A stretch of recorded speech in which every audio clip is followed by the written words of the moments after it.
Hello everybody, welcome to episode 62 of the Look Out Sir Warhammer 40,000 podcast. A Warhammer 40,000 podcast which is made and or produced by an assortment of individuals, most notably, and not that I'm actually suggesting that I am the most noteworthy, although obviously that's how I like to imagine it in my own head.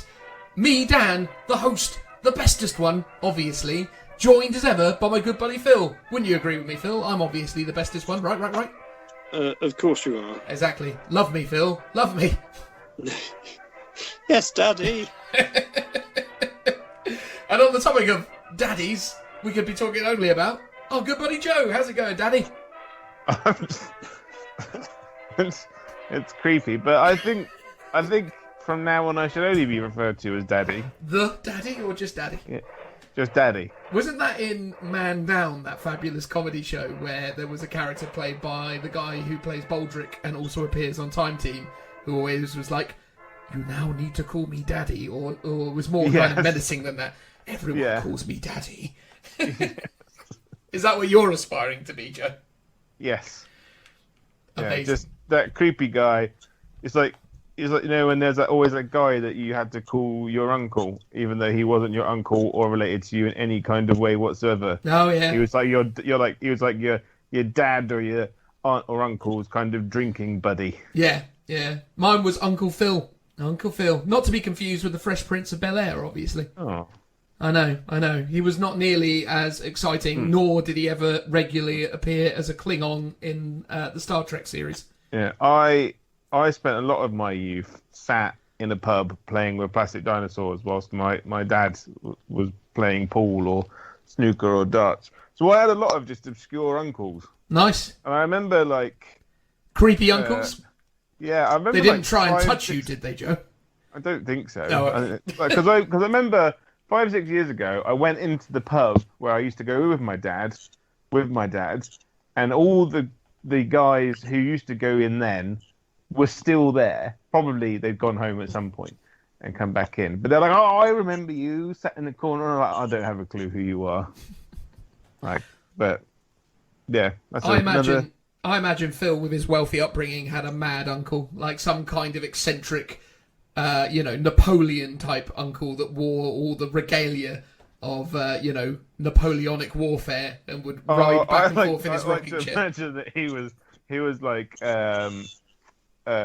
Captain Melchard from Blackadder. Yes, quite possibly. If only that was true, because that sounds amazing. It's like, do you remember the time that man shot your rabbit? You, sir? Yes, but do you remember why we had to shoot the rabbit? Because you ran over it, sir. Yes, it was a terrible shame. But we got to eat it for dinner. Just the idea of the mad old uncle rocking back and forth. I get my brain medicine from the National Health. Yes, that'll be it. The old Simpsons quotes. Anyway, there you go. Phil, did you have a mad uncle, though? Could you expand on that idea? No, I really didn't. Oh. Sorry, that's a disappointment. That's a terrible shame.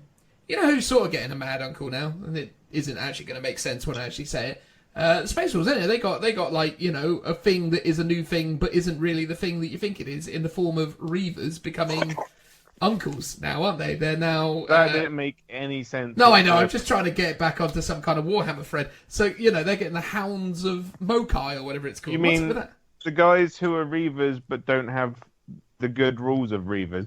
Although they are a really good anti-psyche unit. So, I think a Space Wolf player would be amiss to not have one unit knocking about in their list. I like the Hounds of Morkai. I think they're one of those weird units that, because they're so very specifically geared towards one specific task, they are always an interesting thing to have in an army list and chuck out. Admittedly, they're going to be, 110 points? Because Reavers are 22 points a model, right? Something like that. So the question is, are these guys better than... Well, the thing is, you got to think, they do the same /similar job as a Calexis assassin, but you don't have to spend the CP. We don't have to spend the CP on a Calexis assassin either. You got to spend 100. You got to spend 100 points and one CP. No, you don't have to do that anymore. They changed it so you only spend a CP if the assassin you chose you want to swap out for a different one. Oh, Clearly, you didn't listen to that segment where me and Dan recorded the podcast. I don't listen to the podcast. But I know. I mean, I just like to mention and remind the listeners at home. But so they've changed the way because it's now Imperial operative. So you basically can put an assassin in your army for 100 points. But yeah, if you want to change it, it's 2 CP now to change it rather than 1. Or maybe it's just 1 CP. I can't remember the ins and outs. But these guys can shoot.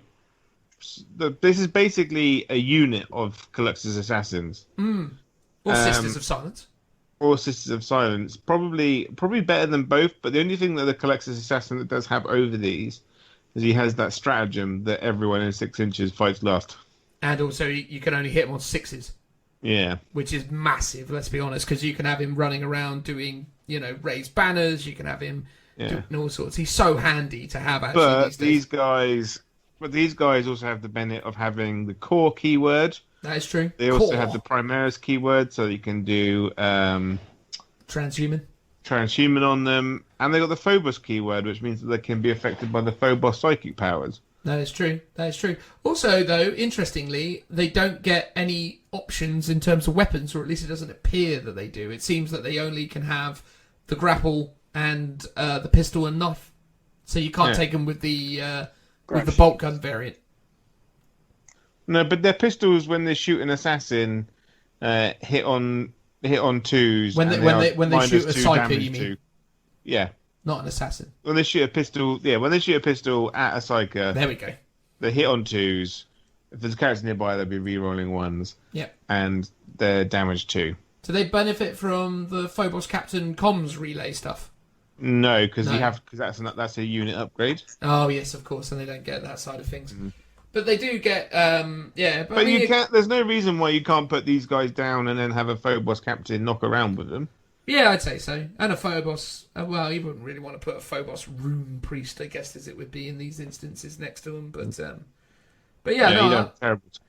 I don't hate them. It was one of those things when I first saw it. I thought it was interesting, and it's sort of one of those conversations that came around because it's like, well, it's not even a real unit. It's just it's just Reavers with the Space Wolf upgrade kit, and it's like, well, yeah, but isn't that what Space Wolves always have been? It's always like Grey Hunters are just tactical Marines with a Space Wolf upgrade kit on them, long fangs. It's good that they're giving the Primaris stuff a unique theme for the sort of more obscure special chapters, right? Because if you took Space Wolves and you just took all Primaris, they're pretty similar, pretty identical to any other Primaris army, right? Whereas now at least there's 1 or 2 units, like Death Company for Blood Angels.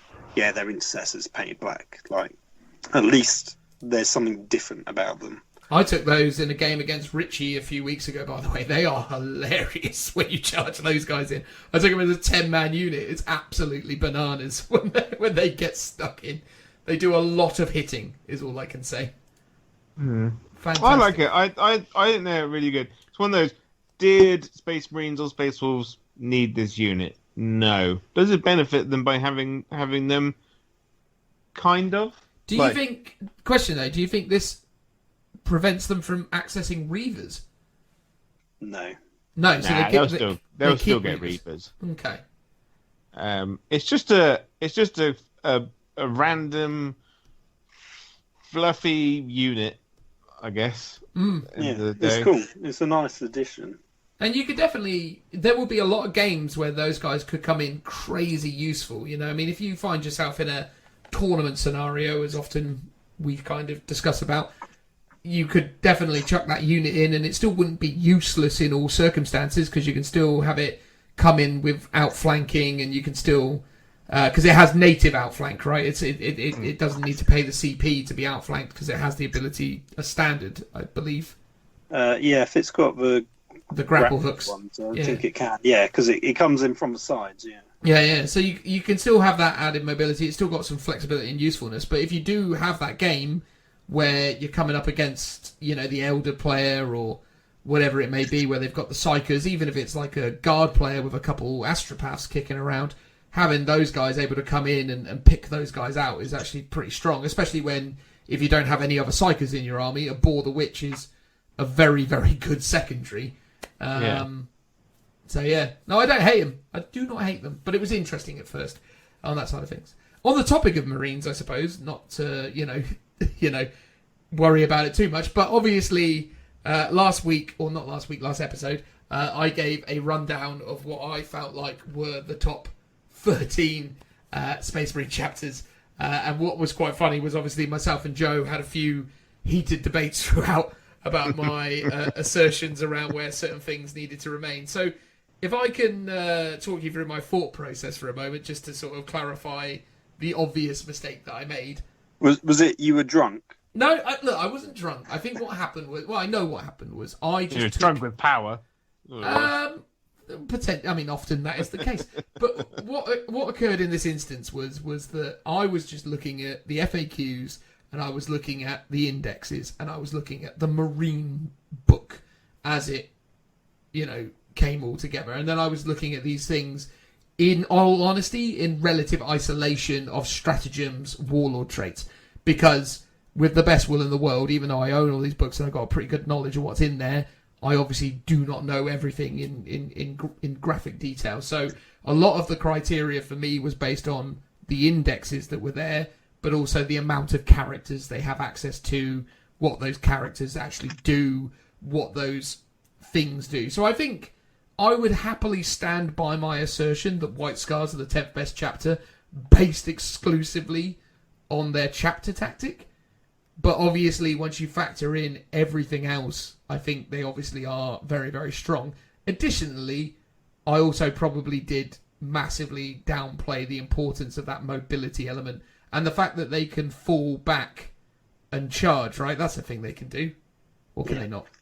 No, they can. They can, yeah. See, that's pretty big. So yeah, I acknowledge my mistake that White Scars probably should have featured higher. But I do sort of stand by Dark Angels being pretty good, is what I would say. Oh yeah, Dark Angels. Like, there's no good testing that Dark Angels aren't good. No slouches. I think it's the thing. I saw a comment where some guy summed it up quite nicely, which was one of the things that was quite consistent was people were worried that you and me, Joe, were having a real lovers' tiff, as it were.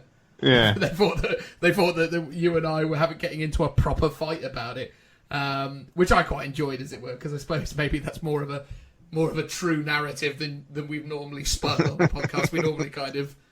We normally come at it from the same perspective, but that's normally because we've usually had the conversations such as those prior to recording. Whereas this was just like, Joe, this is happening. I'm like, okay. I guess it's a bit like one of the future segments later on as well. Well, exactly. If you like heated debates, I'm sure you're going to love our conversation about the Krieg later. But if you want to hear Phil get excited about something and it be a slightly higher octave than he normally speaks at, this is for you. This is the one. This is how it goes. But yeah, obviously White Scars are very good. I'm not immune to that reality now upon hearing what, people like the Tabletop Titans and the other kind of competitive, content creators had to say about it. So if anyone is still listening to this show after having listened to that episode and thought to themselves, what are these guys on about? We obviously appreciate you sticking around. But what else was I going to say? Yeah, it was just quite funny because some people kind of acknowledge the fact that, Space Marines are generally very strong. And obviously the degrees of difference between these chapters is still quite marginable. But White Scars are clearly very, very good at the moment. So, yeah, that's as much as I can say. Whoopsie daisy. Then White Scars is pretty good. And ironically, because I was looking at like White Scars themed army lists after kind of realising the error of my ways, and I was like, oh yeah, you can do that, can't you? And, oh, yeah, well, that's not too bad.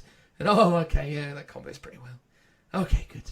Also, as well, if I, final thought on the topic, I also really, really underestimated and really understated how important like that aggression and that kind of hammer style of gameplay is at the moment in 9th edition. I think you still need to be quite tactical about how you feed threats and how you kind of create pressure, But I think with Marines, I think you definitely want to, create difficult decisions, because Marines are so strong that having an ultra-aggressive Marine army creates a lot of problems for a lot of opponents, where they have to start working out what they're going to prioritise, but really everything's a problem. And I think that's really where White Scars are really strong, because they can just be all aggression. And I think that actually works really well to their benefit. It's not like with like Elder or, I don't know, Orcs or something, where you have to be a little bit more tactical about how you position things and how you move things. I think with Marines you can be a lot more of a blunt instrument. Although maybe Joe, our most competitive player these days, can verify what I'm saying there.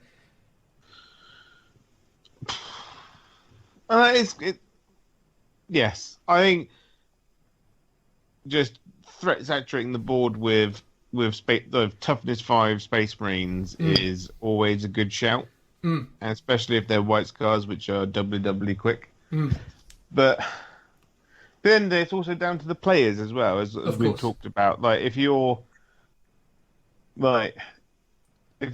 running White Scars and you've gone, I'm taking 15 aggressors and I'm taking 3 units of bikes. Why?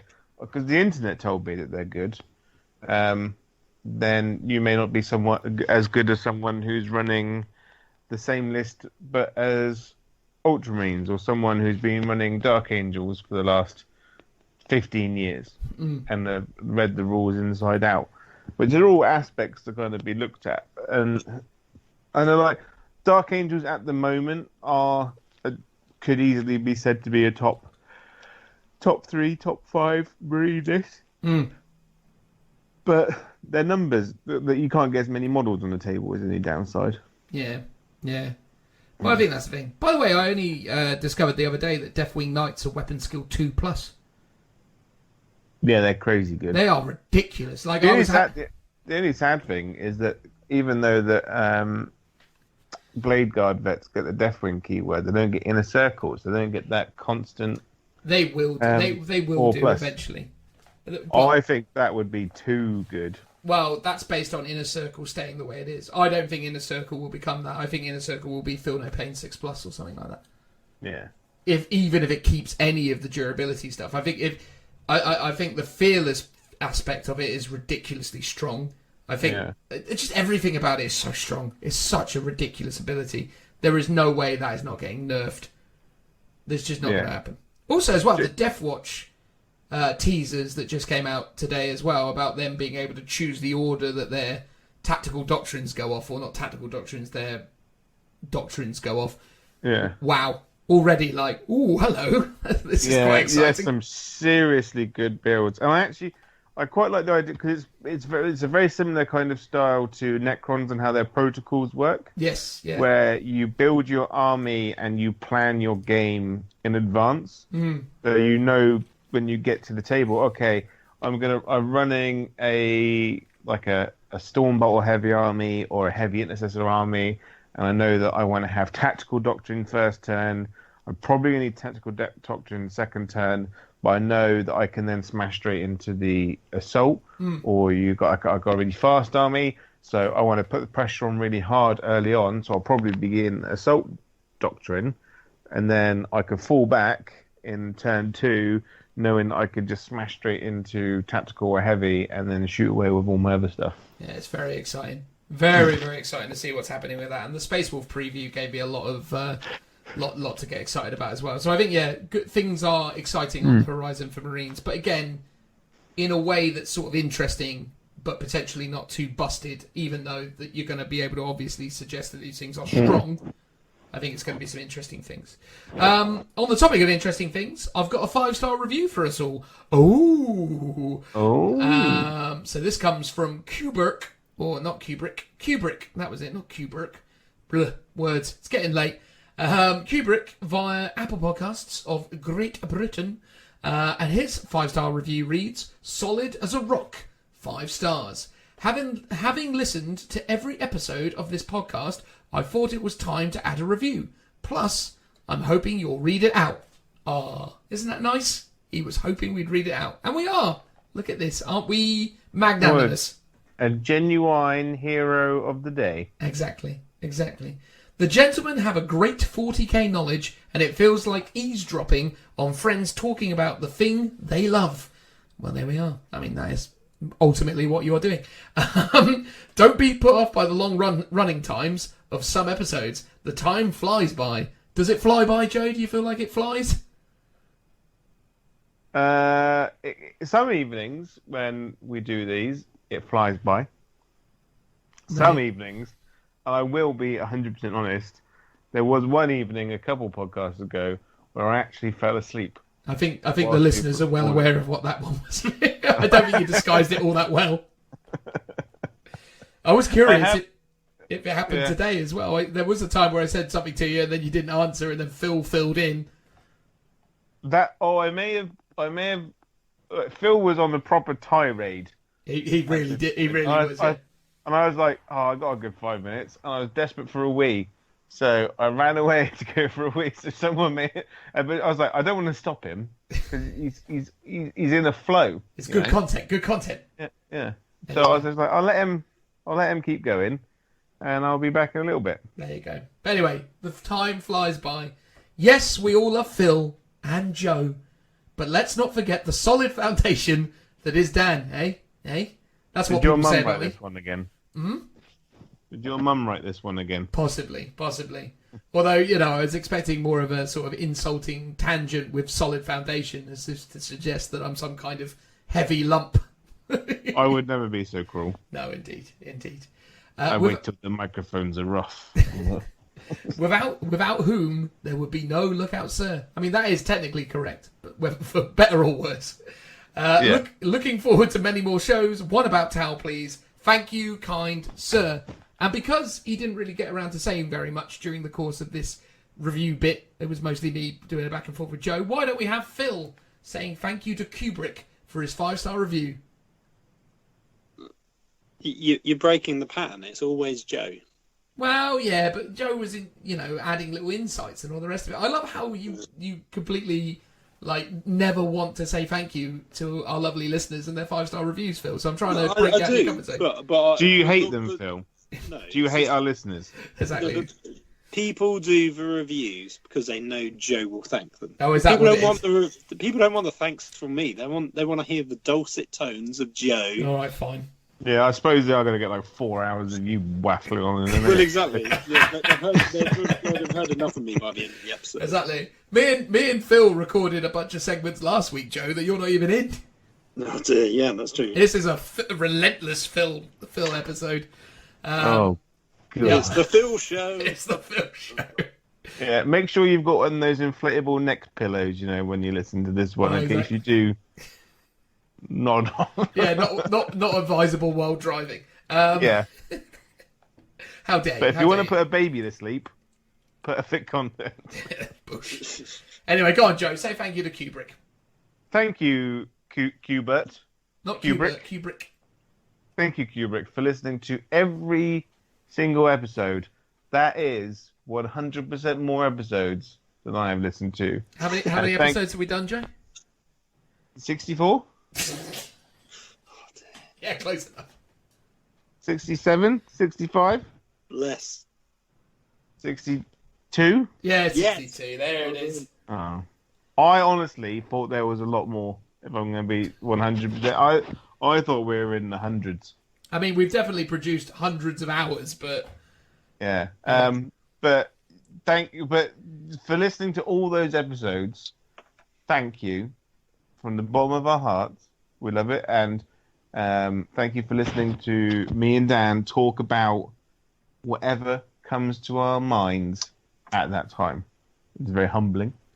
And as a gift, you may have Phil's Krieg army, because he doesn't want it anymore. That's a very generous gift of you, Phil. Along with that truckload of salt. Well, there you go. But genuinely, yeah, lovely review. Thank you very much. Yeah, Always nice to, especially and nice thank when... you for pointing out that Dan is the foundation, because he forces us to do it on a weekly basis. It's true. It is, I don't know, a glutton for punishment would probably be the more accurate description. Anyway, there you go. Lovely review. Thank you very much for that. So on the show, we're going to talk about the Krieg, as has obviously been teased That's going to be like the mainstay thing. What's going on with those? So that's what you're going to hear next. It's good old Phil having a good old grumble about that, while me and Joe try and persuade him that it's not all that bad, and hopefully it'll get better when we see more. After that, it's going to be us talking about Warhammer World reopening and all the various things that came along with that, because Warhammer World reopening is an interesting topic, and also they revealed that they've got swanky new mats and things, so that was an interesting thing to get into. And then entirely because I played a game with Andy, who came to visit over the weekend, and he had the worst luck when it came to rolling dice. Myself and Phil, for whatever reason, got into a weird debate about why we think some people just roll dice awful. I mean, Joe, before we get on to the transitional noise, do you have any weird little insights onto why you think people roll dice bad? Oh, that... I don't know, because there are people that literally are the worst dice rollers. Exactly, but why? I don't know. Exactly, no one... Because at work, obviously, me and Mr. Box, we have a red set of dice and a blue set of dice from the same manufacturer, the same white. It's literally they're metal dice. And the good thing about the metal is that we can clean them. Very good for COVID safe and all that jazz. Love it. And when we got them, he purely used the red and I purely used the blue for like 10 games straight. And I was rolling crazy hot for all of these games. And his dice rolling was awful. The only times he ever rolled like sixes or double sixes or sixes, or when vehicles exploded, or when he was rolling psychic powers, basically. Like, he could only... the only time he ever rolled high was when it affected him negatively. And then, well, okay, maybe his dice are just broke. So he swapped around. And then I was rolling these red dice crazy well. And I just think some people just literally have the bad... Either they have really bad luck, or they've got some kind of small gravitational field, which affects dice, or maybe they're more negatively inclined towards like dice rolling, so they're less positive about good results and more negative about bad ones. Or I know like Steve has actually he's designed his lists now to get as many like auto passing stuff or as many re-rolls as he can, and as many like dice modifiers into that list as possible, so that like when he does roll dice, if it goes wrong, he's got loads of inbuilt re-rolls, or the chances of the fail are decreased. Gotcha. I think Joe summed up everything we said in like 5 minutes that we probably spent about half an hour talking about. Well, exactly, but we get into a whole weird series of like tangents and stuff. But then it's also sometimes it's just a dice like Phil's. No, you're giving away the content now. You're getting into it. We'd say the whole thing about that. Listen. Oh, really? Yeah. We talked about Phil's. I have a set of those dice, and they were awful. Well, exactly. Yeah, they really were. Anyway, there you go, guys. That's what's going to be on the show. We hope you enjoy it. Thank you very much, as always, for checking us out. And obviously, if you'd like to get your 5-star review read out, you only need to give us one. Though, obviously, if you don't like us, feel free to give us a bad review, because ultimately, that's how the internet works. Although, we hope you don't, because, that's not very nice. Anyway, transitional noise. Woo! Let us gingerly touch tips. Thanks for that. Welcome back, people. I hope you're doing well today. We're going to be talking about some of the developments that are happening within the wondrous world of Forge World, as the Inside Imperial Armour Compendium article has come out on Forge World. Now, normally, not on Forge World, sorry, Warhammer Community, normally we don't, get into the rumour mill, or rather, we don't really massively cover things until they become reality. But this was such an article that we felt it was necessary, because our buddy Phil... How's it going, Phil? I'm good, thanks. Are you good, though, Phil? Are you not filled with... I'm secretly crying on the inside, but I'm going to say I'm good. There you go. So our buddy Phil, well-known Death Corps of Krieg player, is a little bit befuddled at the moment by what potentially could be ahead for the Death Corps of Krieg. So we're going to talk about this book. Obviously, there's going to be a bit of a Krieg angle in there, but myself and Joe are obviously interested in other things as well, the Space Marine bits and the forces of the Xenos and all the various fun things that represents. Right, Joe? Oh, yep. I am solely here to listen to Phil lose his gourd. Yeah. Are you ready to? You just want to watch me cry? Well, And, my tears in the jar. It's quite funny because it's like much like when Dan had a brain aneurysm and thought that White Scars weren't that good. Phil seems to have lost his mind and now thinks that Krieg are bad. So I mean, I do have it's all to going crazy town in here. I do have to obviously state that it's quite clearly obvious to me now, with a little bit of benefit of hindsight. I was going to do this in the intro though, so we can. This will have already been discussed in the intro, but yeah, I was wrong about White Scars. Whoopsie daisy. Right. But that's fine. I don't think I was less wrong, or rather, I don't think I was any less right though about Dark Angels being good though. I just think that I was. Dark Angels are good. Yeah. I will concede that as a point that Dark Angels in their index form are good. Yes. As long as you're running only Deathwing. But mostly. You can add in the Ravenwing stuff. But anyway, look, we will have done this in the intro. We don't need to retread this ground. So look, they didn't say much about the Krieg, except for the fact they released the contents page of this book, explaining all the different data sheets that are in there, and obviously Games Workshop joyously declare 191 new data sheets. Ooh, baby, how exciting. But Phil wasn't too bothered about the 191 data sheets, were you, Phil? You were more preoccupied by the apparent lack of some data sheets, and we very quickly received graphs and charts and various screen grabs of bits of data. So why don't you tell us, Phil, what's happened to the Krieg? Did they get more data sheets? To paraphrase, no, but everyone else has done the legwork. I wasn't supplying you with graphs and data sheets, but I mean, you were. But okay, fair enough. They weren't from you originally. Myself, if anything, I was just sharing screenshots, but I don't think I even did that. But anyway, so you definitely did, Phil.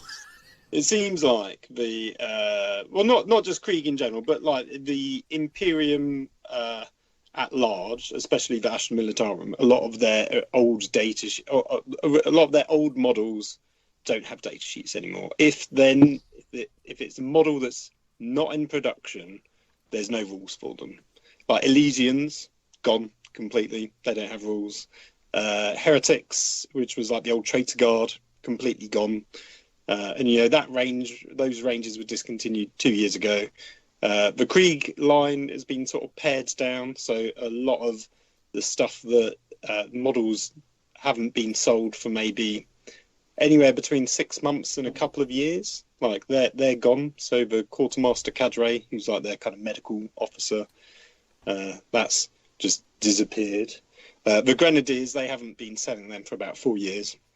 That's disappeared. But then there's a bunch of stuff that's also disappeared where the models do exist for them. So the Krieg Infantry, I think, is the main one. That's just not there. The one named character that we had, that's no longer there. Field officers aren't there. But he doesn't have a model, though, does he? Well, the thing is, he never did, but he also does, because the official model for him was the standard Field Marshal model. But Games Workshop have been doing this through a lot of their codexes. If there's not an official model for them, they're out, kind of thing. But also, surely they'll give they'll probably give like relics or warlord traits or things that allows you to still create something in the spirit of what Venner was, right? I mean, obviously. If you look at the index, it starts at page 52 and the first data sheet is page 54. So there's 2 pages of Krieg, like introducing them and whatever rules there may be. Mm-hmm. One of them is the cult sacrifice rule, which they previewed as part of this article. Well, we can get to that in a moment, mate, because I feel like that's a topic in and of itself. Oh, yes, for sure. But basically, there's a bunch of stuff missing. So a lot of people I think wrongly, have assumed Krieg is going the way of Elysians and they're being completely written off and that they're just not really getting support. But they obviously are, because, you know, some data sheets still exist. In fact, I'll just read off the full list that they have officially in the book. They've got the Death Corps Marshal, they've got the Death Rider Squadron Commander, who, again, doesn't actually have an official model. It's just a Death Rider. But they they do sell Death Riders individually, though. So well, but that's exactly the same with Venner, though. It's like he was just always a commander. Like, there is no Death Rider Squadron Commander model either. Now, maybe you could go, well, you convert up a model, but then that you do that with Venner as well. Anyway, they've also got the. But Death maybe Rider in that instance it was too fundamental and utterly easily supported. Like, it's obvious they've not done the Death Rider Commissar because that's a discontinued thing. Yeah, that was a model that was a limited edition release from the outset anyway, so I can understand that not being there. The Death Rider Squadron Command Squadron, again, doesn't have an official model. You just use Death Riders for them. They've got the Combat Engineer Squads, so they're a unit, great. And Death Rider Squadron, again. So 3 of them are based on one model, effectively, or one range of models. You don't have heavy weapon squads, even though they have unique heavy weapon squads. The Hades drill and certain units like artillery are all rolled into the wider. What makes them unique? Yeah, what makes the heavy weapon teams unique? Oh, the twin heavy stubbers, which you can't get for anyone else. They were the only. Do they still sell the twin heavy stubbers? Yeah, they're still models that they sell. So it's like. So my logic here is Krieg are becoming a generic Astra Militarum regiment. So anything where there's a duplication, so like the old Storm Chimera is now becoming a regular Chimera. The infantry squads, it's like you don't need a data sheet for that anymore. You're just using the Codex data sheet. But then that has a problem in itself because you're losing a lot of interesting abilities and war gear. So yeah, I assume, and things like the Mars Alpha Lehman Russ doesn't exist, but you're just going to use a standard Lehman Russ rule. So the army exists. I have to admit, though, mate, I have to admit, getting rid of the Mars Alpha pattern variant, I think, is a smart move, because I think it is a weird, confusing nuance that many people either didn't even know was a thing, although obviously I know that obviously the Krieg players will know it's a thing, but most people you're up against will look at it and assume it's a regular Lehman Russ. And I think, it streamlines it a lot easier if they've got broadly the same gear. I understand, obviously, it'll look different, and obviously the Mars pattern ones do look better, but I think it's one of those things that it makes sense to me that they would get rid of that very specific thing, if I'm honest with you. I don't know, I mean, what's your thoughts on them getting rid of your Mars Alpha pattern variables? In terms of a Lehman Russ, it's like it can be a Lehman Russ. Like, it's cool. I don't care too much. Like, it had a special rule, but that special rule was sort of written before the regimental traits were written. So you could argue it's just meant to be the vehicle half of regiment ability. Like I said to you today, I was like, the special rule for that gives it +1 armor versus strength 4 weapons. Yeah. When now there's a tank ace ability which just gives you a flat 2 up save. Yeah, but it was kind of in 8th edition it was pretty rubbish. In 9th edition I actually thought it had a lot of playability because all of a sudden your tanks are getting stuck into combat and stuff a lot more. Is there a chance though, Phil, that we may be seeing, and again I suppose this is the weird aspect of the situation, is there a chance that we'll be seeing a war gear upgrade section in this book that will have add-ons for things like Lehman Russes to give them this Mars pattern and then ultimately give them that ability? I suppose these are the unknown elements that I guess... Yeah, I mean, my assumption is they're doing here what they did with, say, Blood Angels and Space Wolves. It's like you're now using the main codex. Anything that has a shared data sheet, you don't have anything unique anymore. It just refers to the main codex. There might be some ability. So, for example, in the main Space Marine codex, under certain data sheets, it says if you are Dark Angels, then you gain this ability. If you are Space Wolves, you're then also called this, and you gain an extra keyword, which gives you an extra ability. And it's hard to know because they haven't said, and the Astra Militarum Codex, I imagine, is a long way off. That would be cool. That would be cool if they did that, but I don't think they will because they like to distinguish Forge World as a separate entity from Games Workshop. They don't like to have they don't like to have Forge World stuff in a Games Workshop book, and I don't think they'll ever merge them together because if they were going to, they would have done it with the release of the new 9th edition stuff. So I think they're sort of weirdly trying to merge it, but at the same time keep it distinct and separate. Well, I suppose in the case of the Death Corps of Krieg, though, I think they are probably unique, and also I think there is obviously a changing attitude in terms of Games Workshop's approach to writing rules for, 40k stuff. Now, obviously, the Space Marine Codex doesn't have any reference to Red Scorpions, Minotaurs, so on and so forth. Well, there is in the art. Yes. But that's it. Not in the rules. They didn't put the rules there. They've kept the rules in this Forge World book. Yes. Under Chapters of Renown. So they might get their own chapter traits. Yeah, which makes a lot of sense if they do. I'm just saying that I think in the case of the Krieg, and I genuinely think that there is something quite aspirational around the Krieg army and something quite iconic about it, to the extent that if anything was going to get written into a mainstay codex, the Krieg could be that. But obviously you need to have the separate units in this separate entity.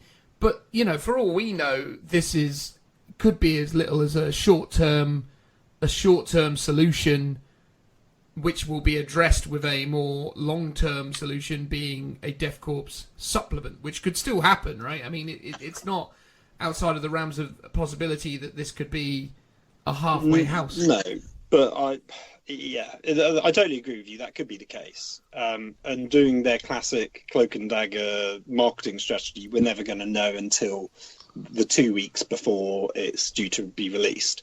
But I think what they've done is, like, the fan base for Krieg and of others, Elysians and Renegade militia, they're all pretty angry. Like, a lot of people, even Elysian players, where their entire range has been discontinued, were still expecting rules. And obviously they sort of announced at the very bottom of the article, if you don't have a data sheet here, you'll get moved to Legends, and you'll get a Legends rule set. And I think if they had addressed it a bit more and they'd been a bit more open, or they hadn't just shown the contents page, or they maybe led with, this is what's happening to the Krieg article first, you probably wouldn't have annoyed a lot of fans. Like, I think my reaction has been relatively mild in comparison to the stuff that I've seen online. Like, the amount of memes of Krieg who've gone to heaven sort of thing. And it's like, it's not that bad. In fact, there are arguments that it's going to be better supported now if they are treated more like a traditional guard army. Well, I think in a lot of ways, Phil, and forgive me if I'm misrepresenting you when I say this, I feel like this is what you've always wanted, right? Like, you seem like you've always struggled because all the way through 8th edition, Krieg have been this weird separate entity that don't benefit from a lot of the great stuff that the standard Astra Militarum got, and I always felt like there was a lot of frustration there. So surely if these guys are going to get in that, put into that world...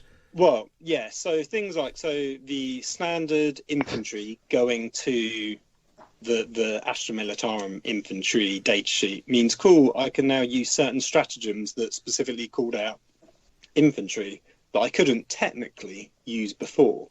But in doing so, I've actually lost a load of abilities and, like, the unique play style of Krieg. It's like, one thing I enjoy about Krieg is that they play very differently to a standard guard army. Like, I'm not meant to be able to take Ogryns. I'm not meant to be able to take certain units. It's like, my weapon skills meant to be better.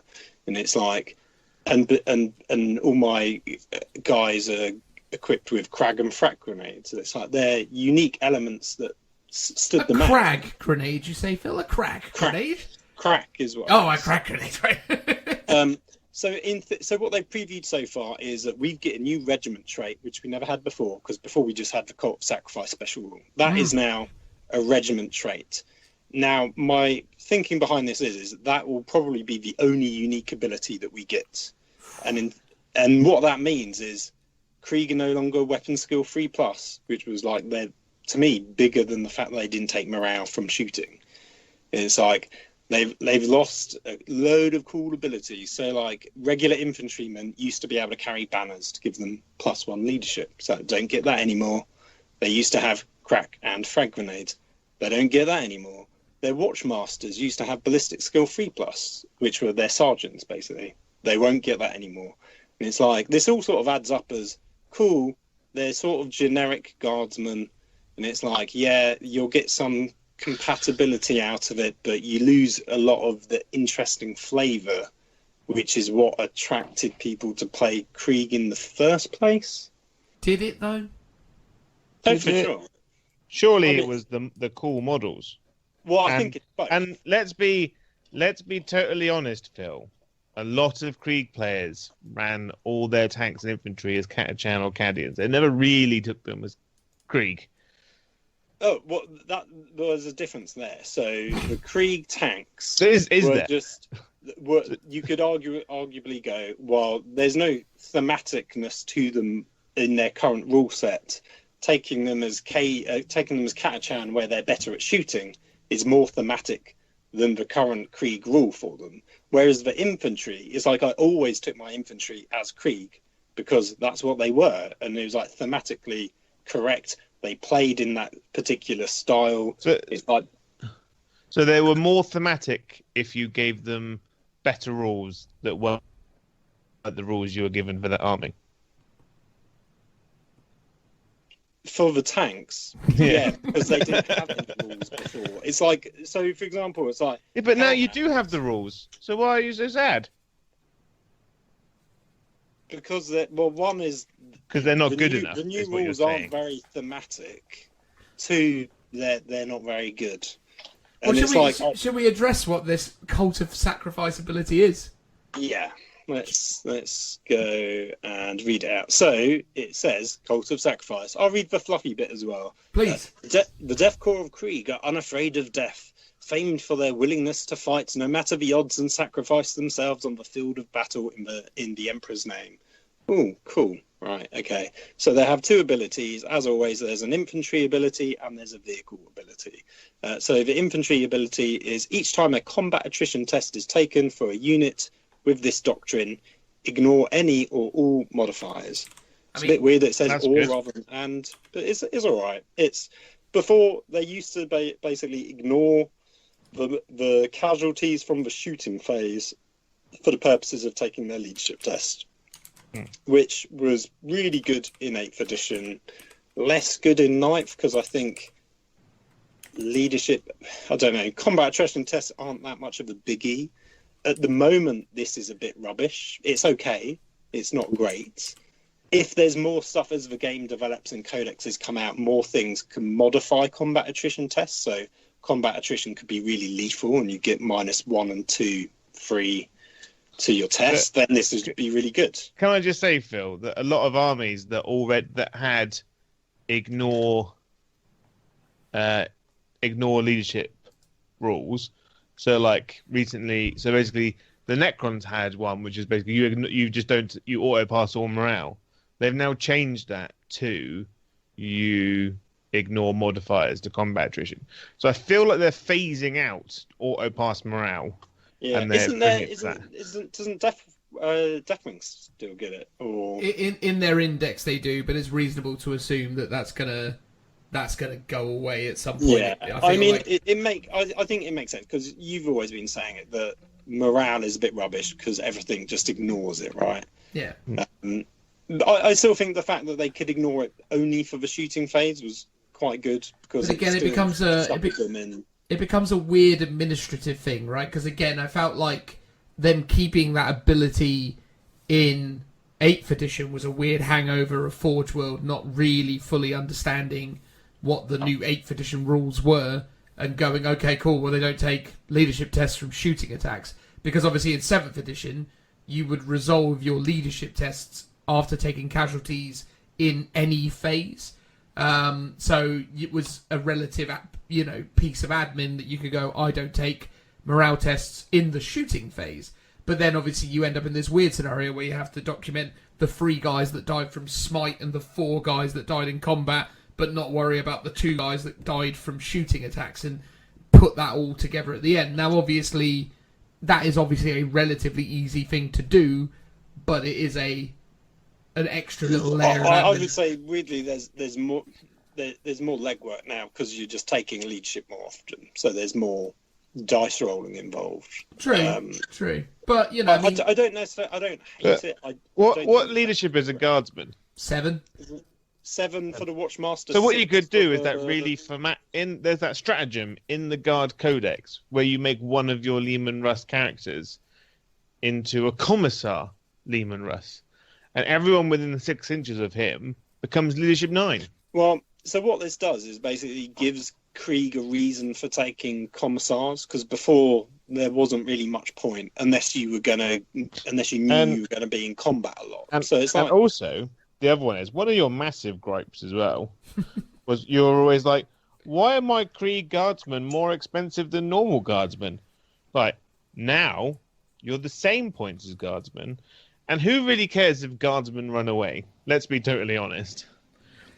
There's no one trying. The guy who never had to worry about them running away. The fact that they never ran away meant they were really good for sticking on objectives, like, because people were shooting, and you've got to completely destroy them, which is a lot more of a pain for your opponent. But you make a good point. So hopefully, if this is how it's going to play out, Kriegsmen become a point cheaper because they go from 5 points to 4 points, right? That they gain access potentially to the bog standard set of orders, and we'll get one special order because that's how all of the other regiments work. That means we'll get first rank fire, second rank fire, which is huge. Like that, because that was the one gripe that most people had that they didn't have. So the fact that they get the access to that is super cool, right? I'm not complaining about this. Like, that's good. Yeah, I mean, I can tell you now, mate. I was playing 40k on the weekend, and it's mad to think about it, but Space Marines legit run away in this edition of the game now. Like it consistently happens. They bolt it. And, I think that is better for the long-term health of the game. I think, ultimately, that particular Krieg mechanic has existed in this realm of relative exploitation. Not that it was massively, massively beneficial, but you could weave that element into some very competitive builds. I know when you and I did the doubles last year, and I was running Blood Angels with an Imperial Knight, and you were running all Krieg, we massively relied on the fact that you were able just to hold objectives and be a nuisance, and I just went and caused problems.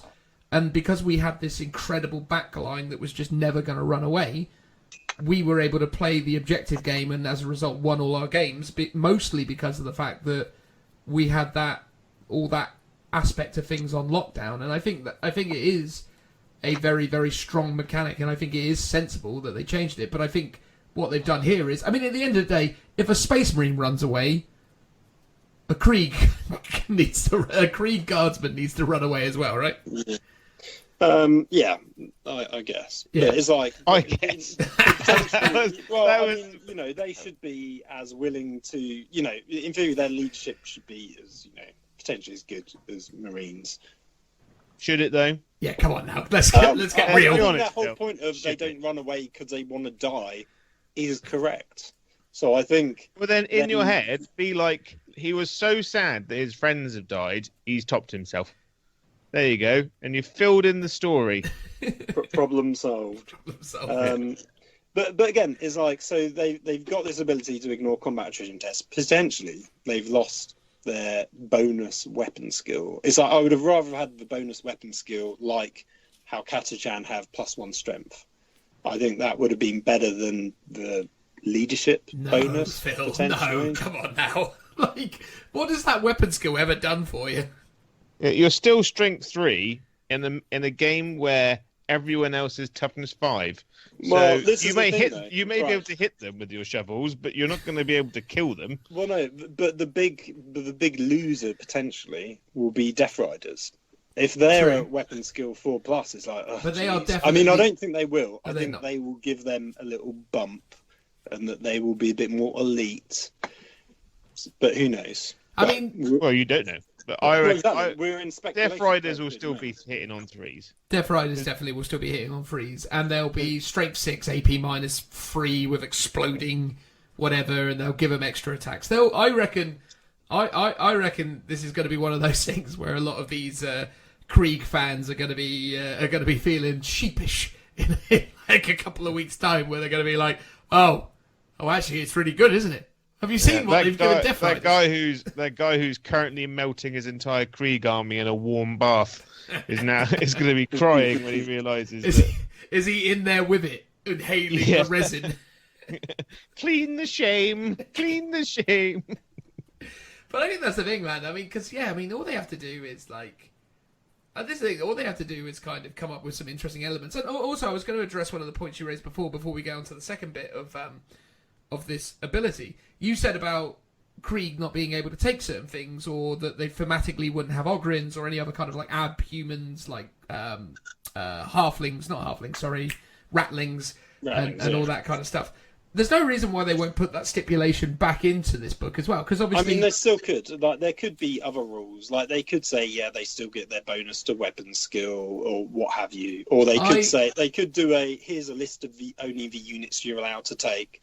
Like, they totally could. There is 2 pages of something. So my assumption is, and again, this is all assumptions based on speculation and all the rest of it, I don't think they're going to do anything to modify your guard squads. But I think what will happen is that they will stipulate what you can and can't take in the army. So they're going to say you can't take Ogrins, much like how Black Templars can't take librarians, so on and so forth. I also think what's going to happen is I think that your Death Corps Marshal is probably going to have a +1 to hit aura to compensate for the thing. So I think it's probably just going to become one of those scenarios where he gives a +1 weapon to hit him melee or in the fight phase ability or something like that. Because that's how they've gotten around certain things. Yeah, I mean, that would be a pretty cool workaround.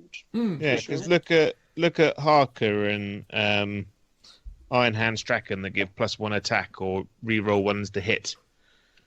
Plus, guess what? This means you can take Yarick now. Just get Yarick. Whack on a gas mask. Spoilers, off you go. You could always take Yarick. I don't think that's a spoiler, is it? That's just... He's a commissar. Yeah. So Why on earth weren't you taking Yarick then? Because your entire army gets to reroll ones to hit. No, I know. Just doesn't fit with how it... Right, okay, so you can't complain about not having all these cool rules when you've had access to all these cool characters, but you've just refused to take them. That's like saying, I only want to eat, like, ciderwood cheese, apple-flavoured biscuits, you know? I know there's all other biscuits. I took some astropaths and an inquisitor. That was an assassin. That was my lenience. I didn't want to go you're allowed to take full cheese. You will allow yourself to take some things, but not other things. I just don't like Yarick. Like, I mean, I do as a guard player, but it doesn't really fit in with my Krieg army. So I didn't want to. I'm allowed to take planes, but I'm not going to because planes don't exist in Krieg planet. We don't have air. Gravity doesn't exist. So no planes. No, you're being a bit silly. Anyway, should we go on to the second? Now you're talking about vehicles. Well, I was only going to say as well, though, that I think I think that's really the thing. Is like, because that's one of the things that Games Workshop has actually done quite well with a lot of its range of characters in the Necrons and in the Space Marine Codexes so far, which obviously we have to go off of as the template for what 9th edition characters and codexes look like. So I don't know. I figured there's a lot of potential for them to unlock abilities through these limited but potentially quite influential data sheets. And I think at the end of the day, I think that's going to be quite exciting to see what that represents. But yes, Phil, come on, tell us about what the vehicles get when they're Krieg. So, if a character or vehicle unit, so it does also affect characters. Are there any Krieg characters that carry massive guns? No, well, you can also let me read it out on because you can also do it in close combat. So you can punch someone, I guess. If a character or vehicle unit with this doctrine is destroyed by an attack made by an enemy model, so there's a stipulation there, and that model did not explode. Another stipulation.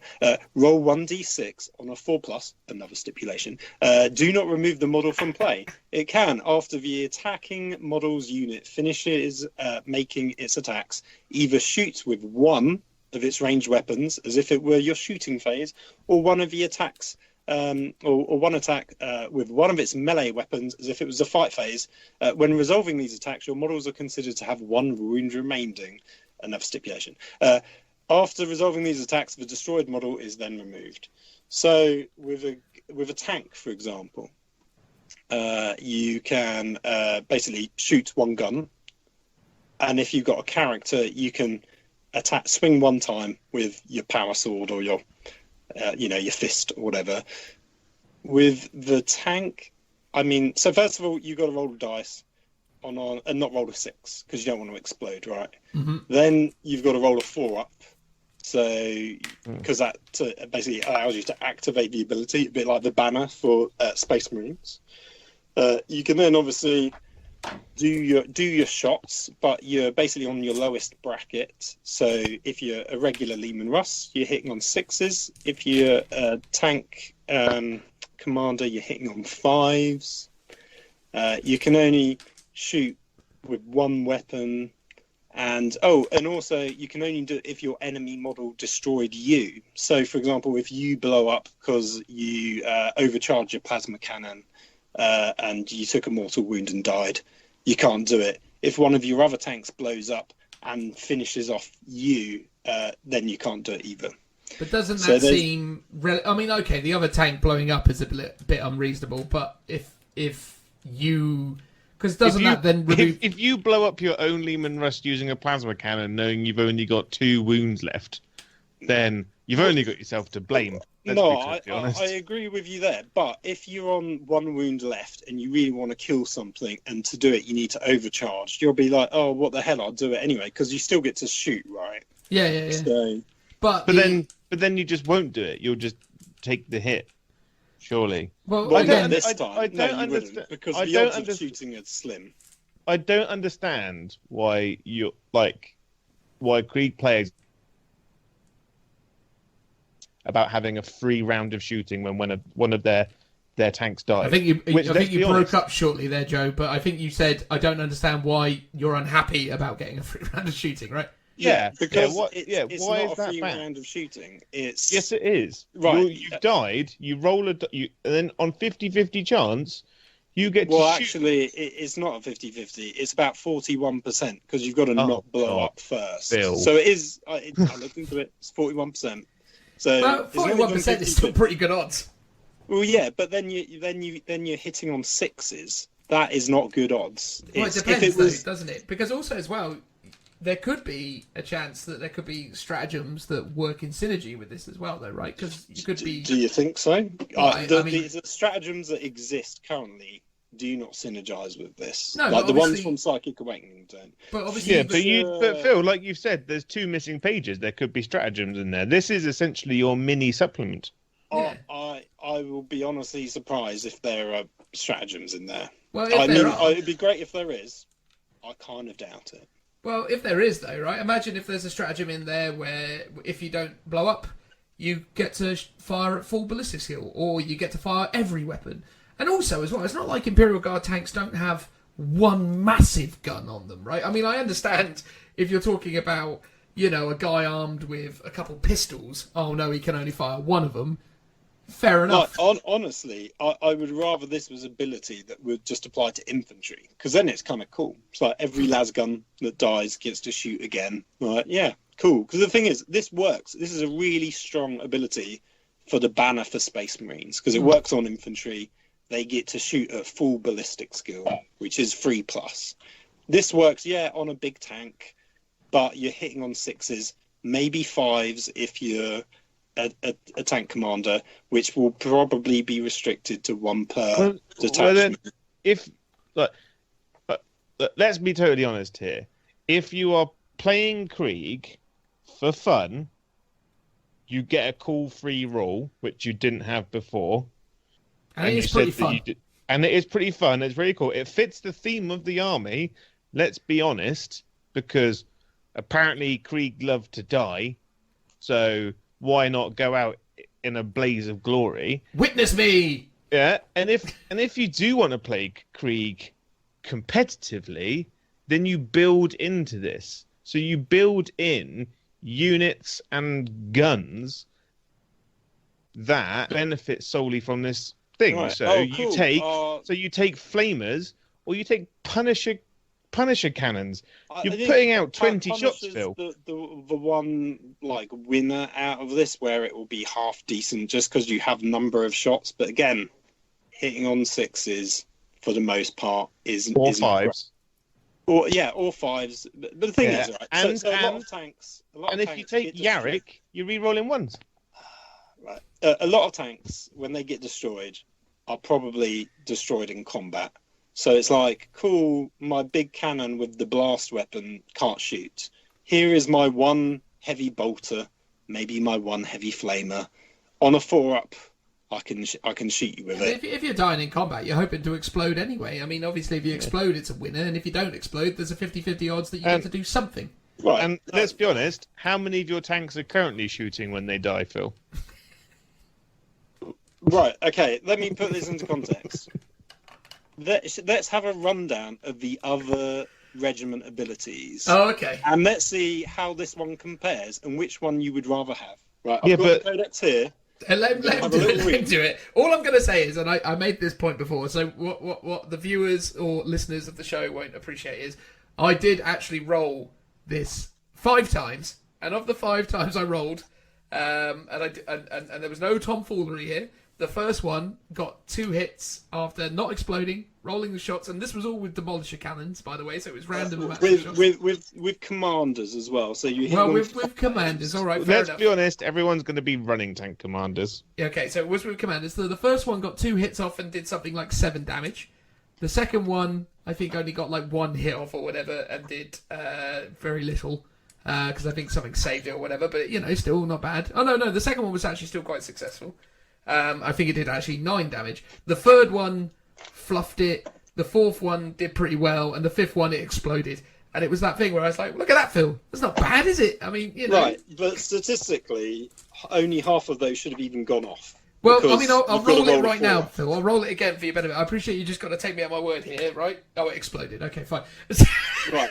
But, if that's in combat, that's a good Can I just situation. say, this is an ability that only goes off once for each model that you have. For each vehicle, there's like 150 Wait, because your vehicles only die once. Right, it goes off once, and it only goes off when you're effectively losing the game. Because basically resolve, like, let's say you win the game really well, and you only 2 of 10 vehicles gets destroyed, then your regiment ability has only taken effect twice in the whole game. True, but it could be very swingy as well. Like, you think about like hellhounds, right? Like, they become hilarious sacrificial units for you guys because you can hurl them in.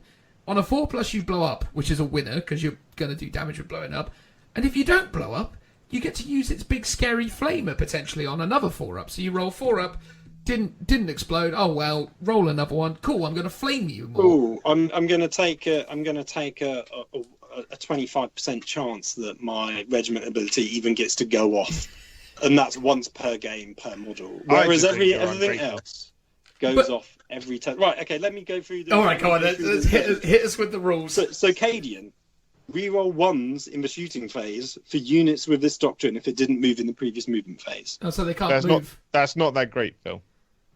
Especially this goes off every turn. Oh, it doesn't because every vehicle. It doesn't because the game now, is all based around holding objectives. If you're running a gunline guard army that sits on the back line and doesn't move, no. Like, it's gonna lose. We're talking about the tanks. Like, the tanks don't need to move. The range is short enough. If they got line of sight, they can just, turn 1, they might move up. Turn 2, they're just going to be stood still shooting. So you're not using it every turn. You're using it 4 turns. Oh, right, which is more than my one. Well, you don't know that yet. You don't know how bad you're going to lose. Once. exactly. Right. Okay. So reroll one. The thing is, right, this affects you shooting a potentially top ballistic skill. You can do it multiple turns, and it affects every unit, every vehicle, every turn if you want it to. Okay. Okay. That's my point. That is a reasonable ability right there. I will give you that. It's pretty terrible. good, right? It's pretty good. It's good. Yes. Okay, Catchan. Each Well, time now we know these guys are ridiculously good. Okay, each time this vehicle with this doctrine fires a ranged weapon with a random number of attacks, you can re-roll 1 dice to determine the number of attacks. Yeah, but what if you roll a 6? Every vehicle, every turn. But what if you roll nothing but 6s? Cool. But that never happens. What if you take only Punisher Gatling cannons that don't have a random number of shots? That is true. What happens then? But the thing is, you always tailor your army for the.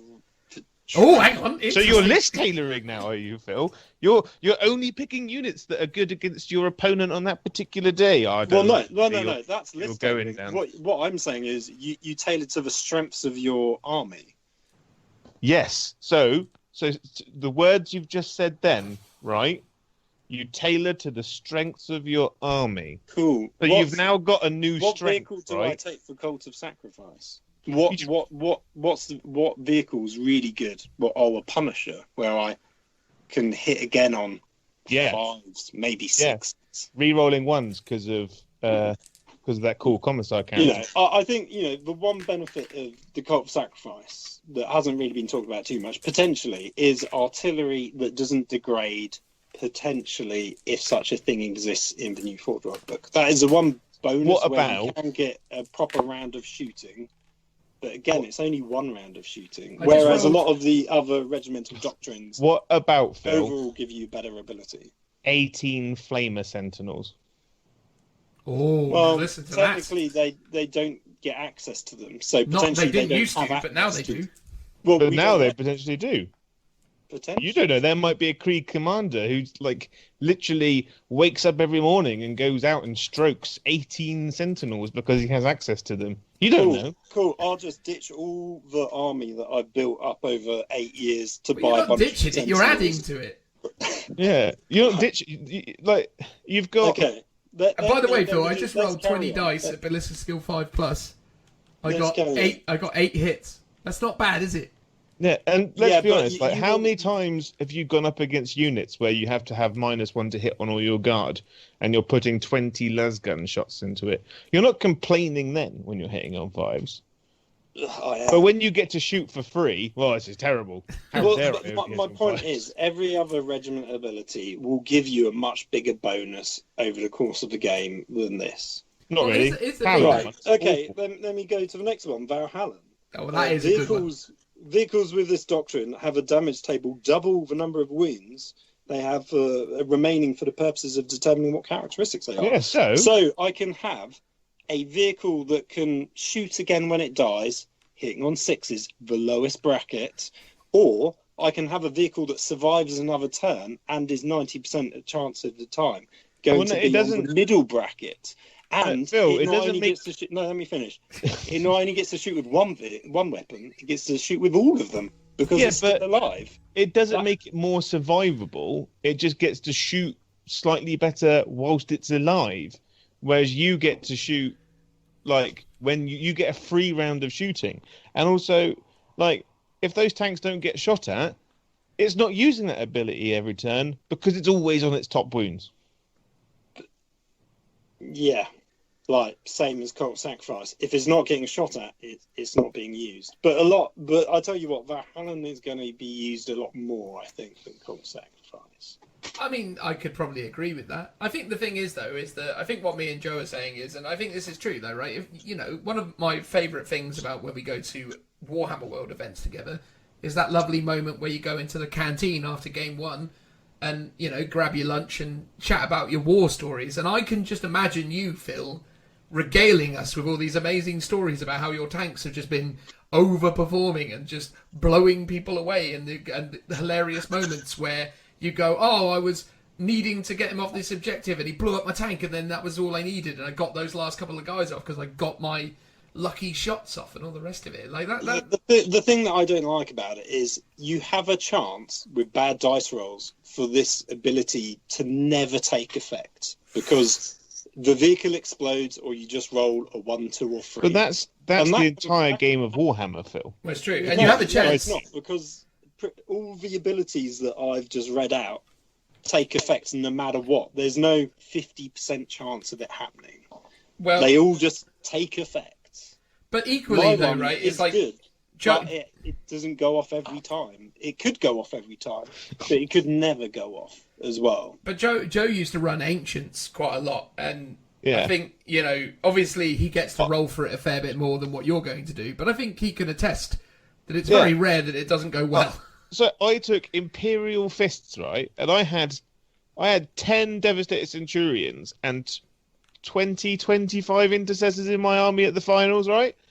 I think only 4 people out of 6 games actually shot back, right? And that was points in my army wasted. So what you're saying is the ability to shoot back is really rubbish. Yeah, but there are times when I've gone to events and every single one has shot back and killed something. Mm. That's the joys of random dice games. But again, it's like, but when you shoot, you're shooting at your full ballistic skill. That is true. They do fire at the full skill. This is hitting 1 out of 6 times. But then they're shooting with one. They're shooting with 1 bolt rifle or 1 heavy bolter. You're shooting with a Punisher Gatling cannon, or potentially 1 heavy bolter. Potentially a heavy, a Punisher. 20 shots, cool, but also potentially a battle cannon where I'm rolling a 1 or a 4, and if you roll a 6, statistically, I'm only going to hit once. So 1 shot from a battle cannon. So then just don't take battle cannons when you're being competitive. But then you could argue that Punishers aren't competitive in the current form, so why would you want to take them even if you get to shoot again with them? Well, it's not about being the most super optimal competitive. It's just about having something that's half decent.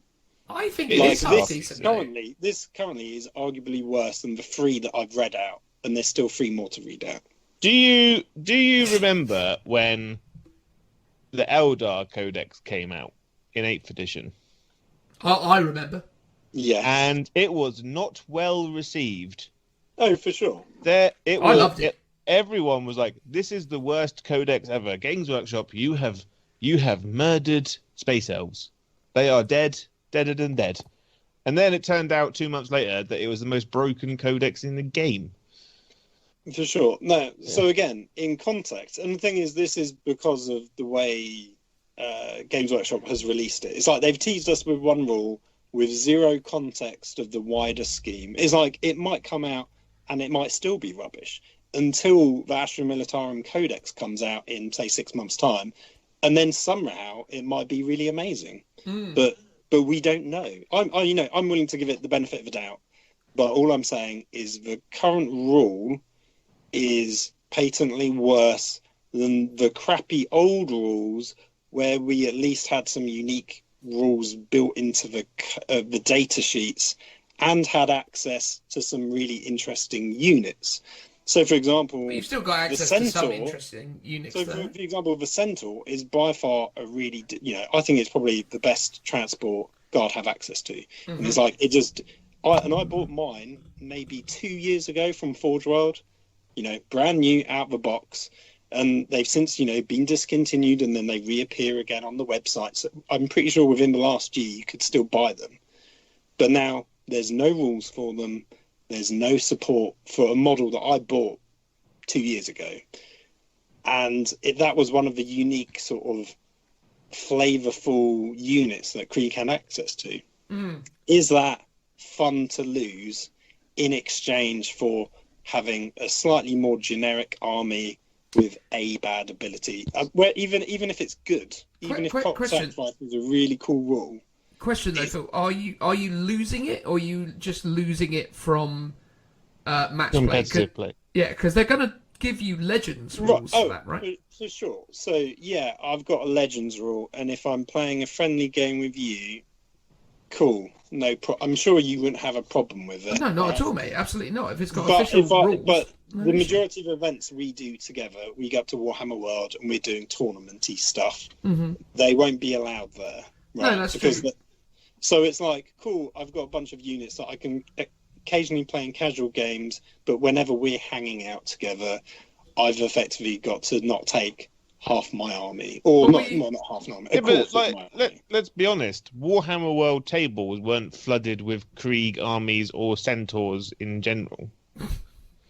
Well, I was going to say, right, but what you're saying there is just because it wasn't popular means the people that own it don't have a right. Yeah, but if they don't sell rules for it, like there's a lot of people that still own Bretonian models that they buy off of eBay regularly. But right. Games Workshop aren't doing rules for them. This is a general wider conversation about like Games Workshop support. Like they do have a habit of just dropping stuff, right? But at what point is it fair? It's like, imagine if 9th edition came round and they were like, we don't sell small Space Marines anymore. We're just dropping them. We don't care. Like, you got Primaris. That's it. Like, people would be angry, right? Like, people would be up in arms. And it's sort of the same here, where they've gone, we don't sell these models anymore because of manufacturing reasons or profit margins. So therefore, we're not really going to support the rules anymore. To just deal with it. It's like, yeah, they did it with Bretonians. They did it with, obviously, squats back in the day. And then they did it with the skeletons. Basically. Oh, yeah, and more recently, Allegiance. Like, people were... So, Allegiance continued... And the Corsairs. You've got to think, though, Phil, from a business side of thing, how long do you support something that doesn't sell? Right. Well, I agree with you. But do you not think if people bought... like, when Allegians were being discontinued 2 years ago, loads of people just bought them as straight-up armies. Because they're like, this is my last chance to get them. I'm going to do it. So those people invested hundreds of pounds, if not thousands of pounds, into an army 2 years ago. And Games Workshop have effectively said, well, you know, you don't get rules now. Yeah, but they have those models, but they haven't... Games Workshop haven't turned around and said that you can't use these models anymore because Elysians are a drop trooper army. Who else has drop trooper armies? Scions. So just use them as Scions. What would you play the Taurox as? I don't know. What do you mean? Or the basically, there's a lot of non-comparable units. Like, they had sniper teams. It's like, you could say, oh, let's run them as Ratlings, I guess. Yeah. But or you just run them as guard command squads. But there are some units where there is no alternative. It's like my Centaur. It's like, it's too small to be a Chimera, right? Mm-hmm. It doesn't have an obvious replacement that I could go, I'll just count it as this. Does it fit on a Sentinel base? It's probably a bit too big for a Sentinel. So it's Taurox size? It's too small for that. It's like how much weird in between size. You can probably still represent that. I mean, this is the thing, mate. Here's the thing. There's equally across, not just obviously a Krieg issue, not just an Imperium issue, an issue for lots and lots of armies. You know, the Elder range has been quite heavily diminished. I mean, you lost all your Corsairs. Lost all Corsairs. Lost the Vampire.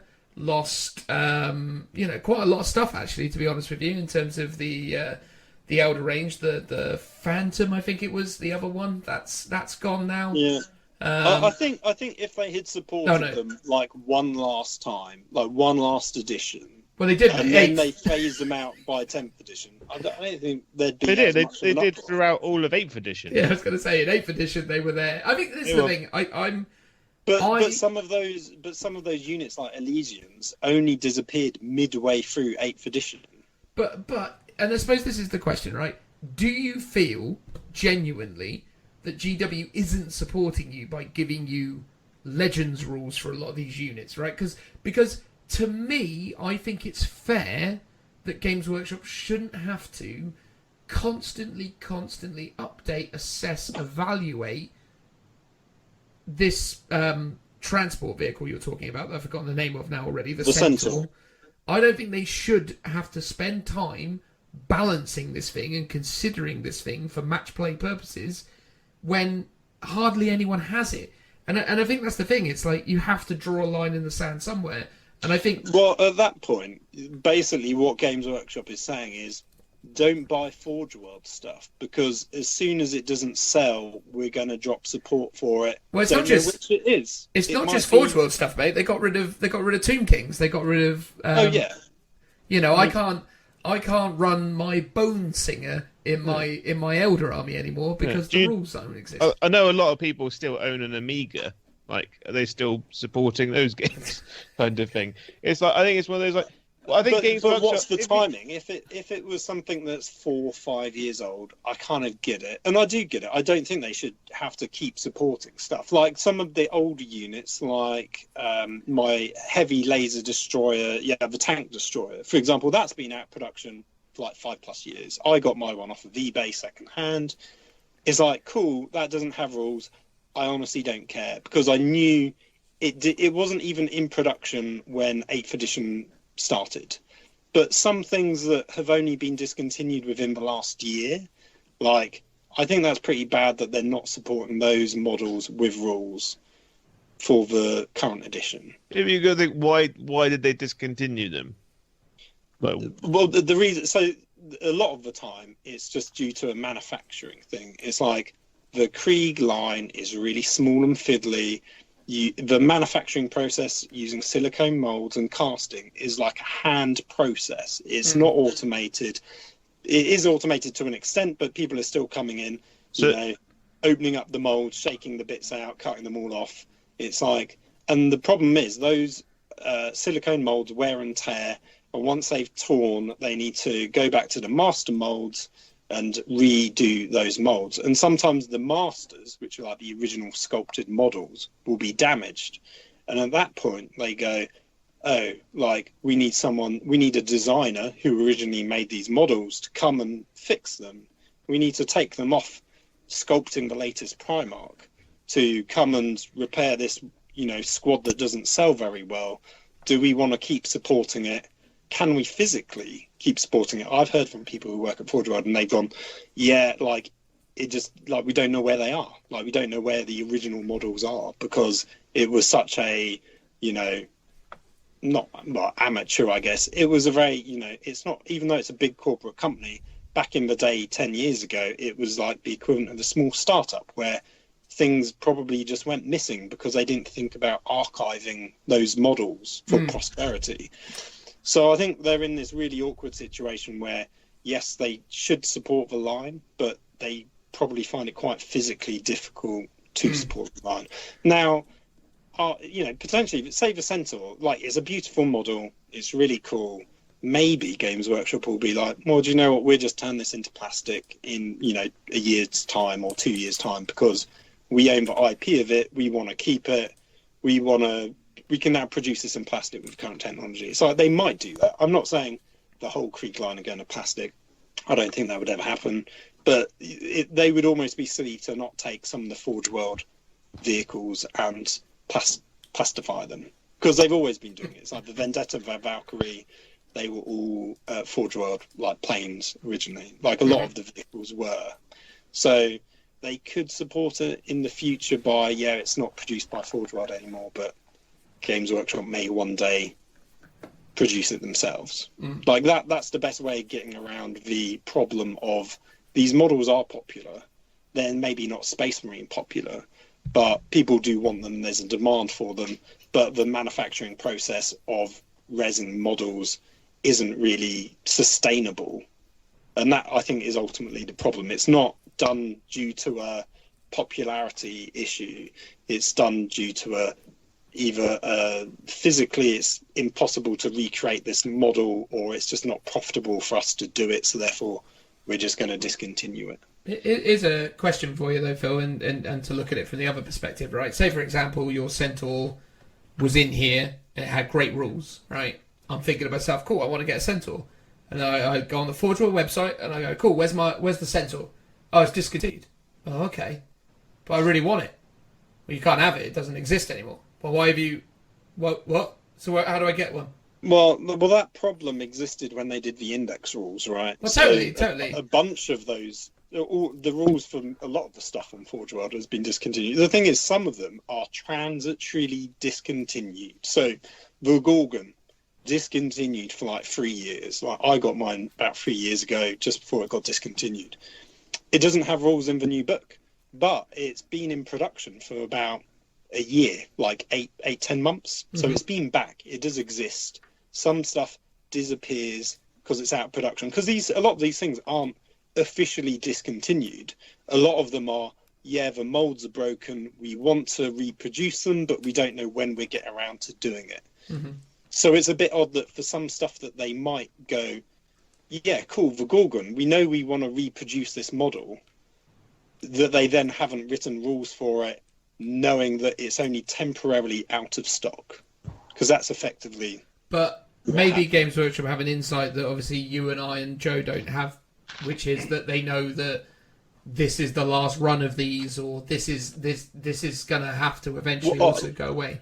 Well, I don't think that's the case, because I actually said that they completely redid the model. Like, well, that's cool. They upgraded the kits. I'm sure that's just a mistake then, and they're probably going to. Well, yeah. So my theory behind the Gorgon, which is niche in this situation, is that it was out of production at the time they wrote the book. Forge World didn't think to tell the rules writers. The rules writers didn't think to ask about it, and it's just a complete oversight. Yeah, human error. Human error seems pretty logical. Will it get rules? Will it get an FAQ update PDF thing? Maybe.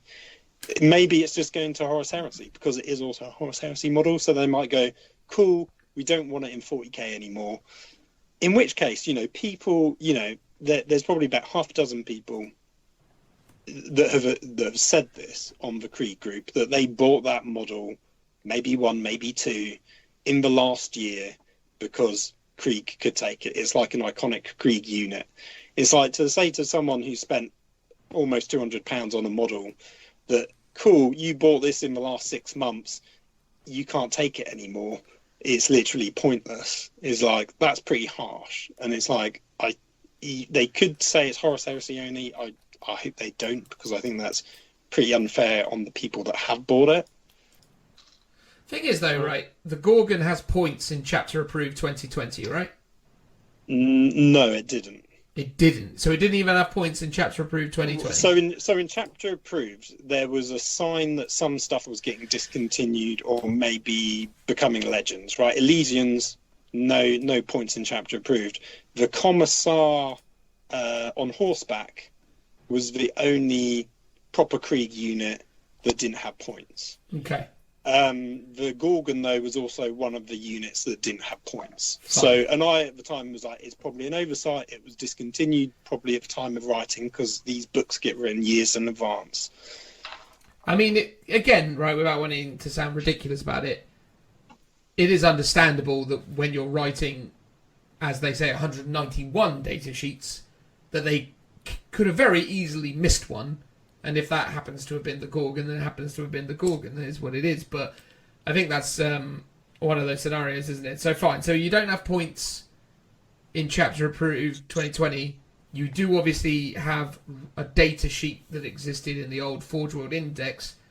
But now, obviously, that is going to now be superseded by whatever comes in the future of this. Okay, fine. So the Gorgon is an oversight. We can agree on that side of things. But for the most part, I guess, yeah, my perspective on it is that I personally can relate to why Games Workshop has to think about its present business model and supporting its present range.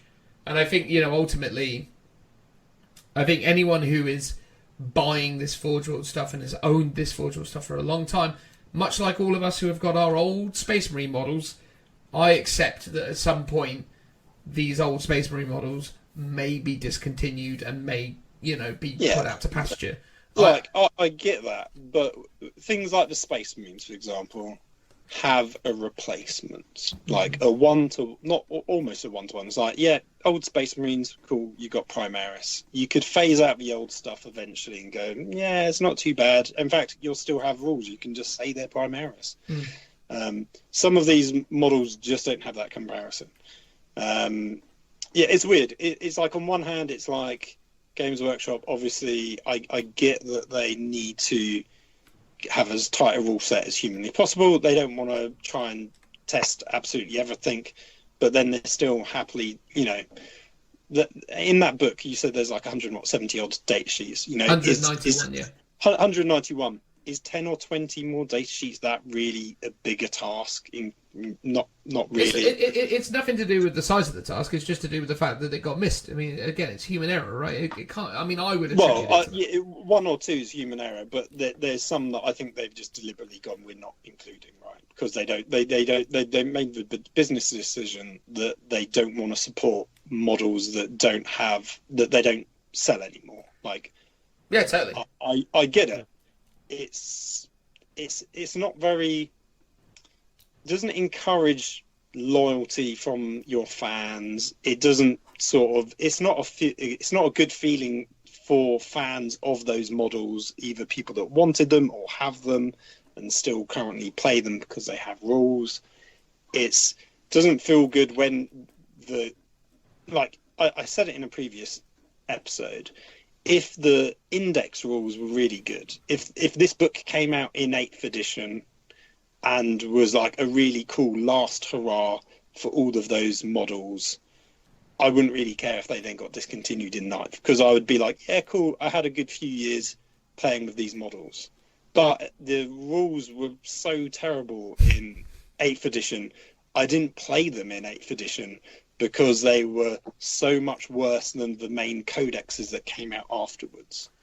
Maybe that was their strategy back in the day, though, Phil. Maybe they decided rather than giving you try a good 4 wean years, you off them. Yeah, wean you off them. Look, I totally take on board your points, mate, and I totally understand where the frustration comes from. All I'm saying is that I think, that Games Workshop and Forge World have to acknowledge that there's a recasting issue that goes on. So anything they're not selling themselves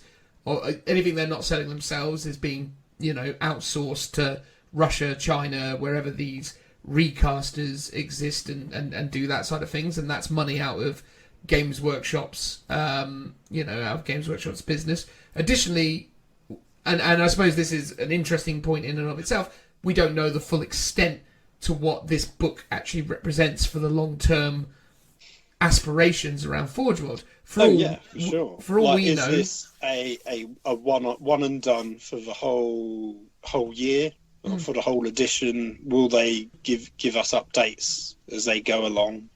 I think they will, because they've got to have aspirations around releasing other things, and I just can't see that's the end of it. And also, the thing that's really exciting, if I can try and take us away from the Krieg conversation, because I appreciate we've kind of exhausted that aspect of it almost. Well, I'm probably not exhausted it. I know you could dive into it for much longer, but to take things back to the broader side of things, I'm quite excited about it because it also represents a massive influx of actually updated data sheets for a broad range of armies, right? I mean, obviously, Joe, you're obviously excited about the fact that your Necrons, Drakari, Tyranids and so on are now actually getting a bit of extra love, right?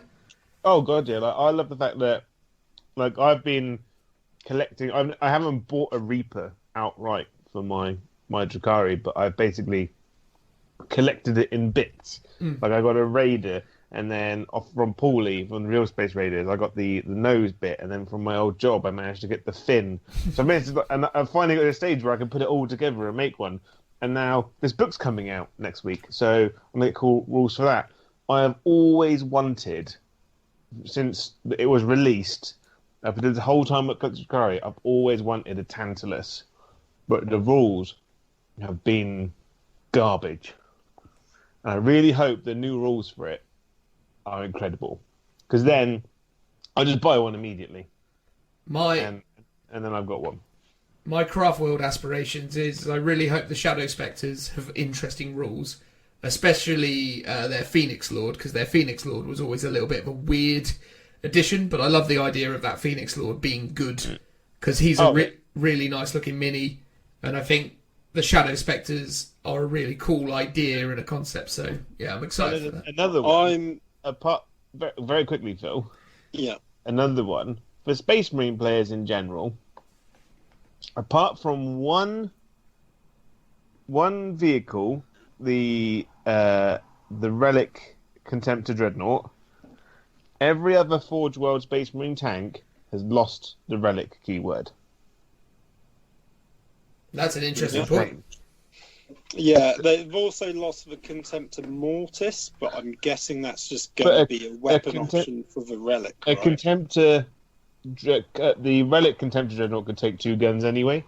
Well, I know, yes, that's what I mean. It's just moving it from a heavy to the Relic version. And by being a Relic, it gets the Feel No Pain as well, because the Relics are really decent. Well, they're currently really decent. Whether they'd be any good, I imagine they get a bit of a nerf because they're too good. Well, I actually think if the Relic Contemptor Dreadnought goes to how the Space Marine Codex one is, it will be a million times better. So the current Codex one doesn't degrade anymore, whereas the Forge World current rules one do. Because they made it 9 wounds, didn't they? Yeah, so if the Relic Contemptor Dreadnought stays at 9 wounds, has a 2-up save, hits on 2s, has the 5-up invulnerable save, and the Feel No Pain, is actually a real sturdy Dreadnought to put on the table. I think the only reason they're calling a Relic Contemptor Dreadnought is to indicate that it's different from the one in the Space Marine book, though, right? Yeah. It seems logical to assert that they're getting rid of the relic stipulation, which I think is a really good thing as well for Forge World, because the whole weird token, here's my heavy support choice so as I can bring a Leviathan, was a bit of a mad stipulation. So I'm really excited that they're potentially getting rid of that. And it also makes sense in terms of how detachments have changed in 8th through to 9th, because most Marine players are only running 1 detachment. So, and you can only take 3 heavy supports. So if you take a Relic and you take another one, it means that you can't take another Relic. I am going to just say it now, though. I suspect Leviathans have become Lords of War. Oh, definitely. I reckon it's going to go to Lord of War. It's going to get a massive boost on points, but I reckon it'll be an absolute monster. Do you reckon they'll do the monolith and make it 24 wounds? That would be pretty. Maybe not monolith size. No, obviously. I mean, it's not quite the same footprint. But what's a Macarius currently got? I don't know. 18. Yeah, I honestly don't 19, know. 20 wounds. Possibly, mate. Yeah, I've honestly no idea. How many wounds is it currently? The Macarius, yeah. Do you know? No, the Leviathan. It's 14. 14. Yeah, 14. 14 or 16. I mean, I could see it going up to like 18. Or, I mean, because you don't want it going over, like, what was it, 21? Because then it can just always be shot at, regardless. Of if it's 16 and over, it can always be shot at. Oh, is it 16? Yeah, you probably want to keep it under that then, because it's not a big vehicle. No, I think you want to. Tough. I think you want to make it like that, though, right? Because again, I think you need some downsides to having a Leviathan. I think if you made the Leviathan a Lord of War, made it 20 wounds, made it cost a fortune, but was amazing. I don't know. I mean, maybe they can keep it the same sort of wounds, but it just needs to be a Lord of War. That's the long and short of it. It needs Lord of War status. But, yeah. I think that one itself will just reduce the amount of people taking it. Yeah. It'll make you think twice. Well, you have to pay the CP for it, right? You have to. Well, exactly. Yeah. You got to put it in that super heavy detachment or super heavy auxiliary detachment, which is. Well, is it still free CP to take that detachment, isn't it? I believe so, yeah. Yeah, so again, it makes it... But if you make it good, but you make it necessary that you have to pay to have it, I think that's fair. But look, I genuinely... I think the Tau army's got a lot to be excited about, because Tau have really struggled... Not all Tau, but a lot of Tau early doors have really struggled with the way that the rules change and mobility has impacted things, so maybe we'll see the... what was the... Was it the Ravener? No, not the rabbit. Ravara or whatever it was. Was that the jumpy one? Which one's the jumpy one, Joe? I think it's Wyvara's the one with the 2 flamers. The what? Big flamer. The jumpy Bowsy. Arvara. Yeah, the Arvara, yeah. Arvara. The Wyvara is the one with the flamer. Yes, yeah.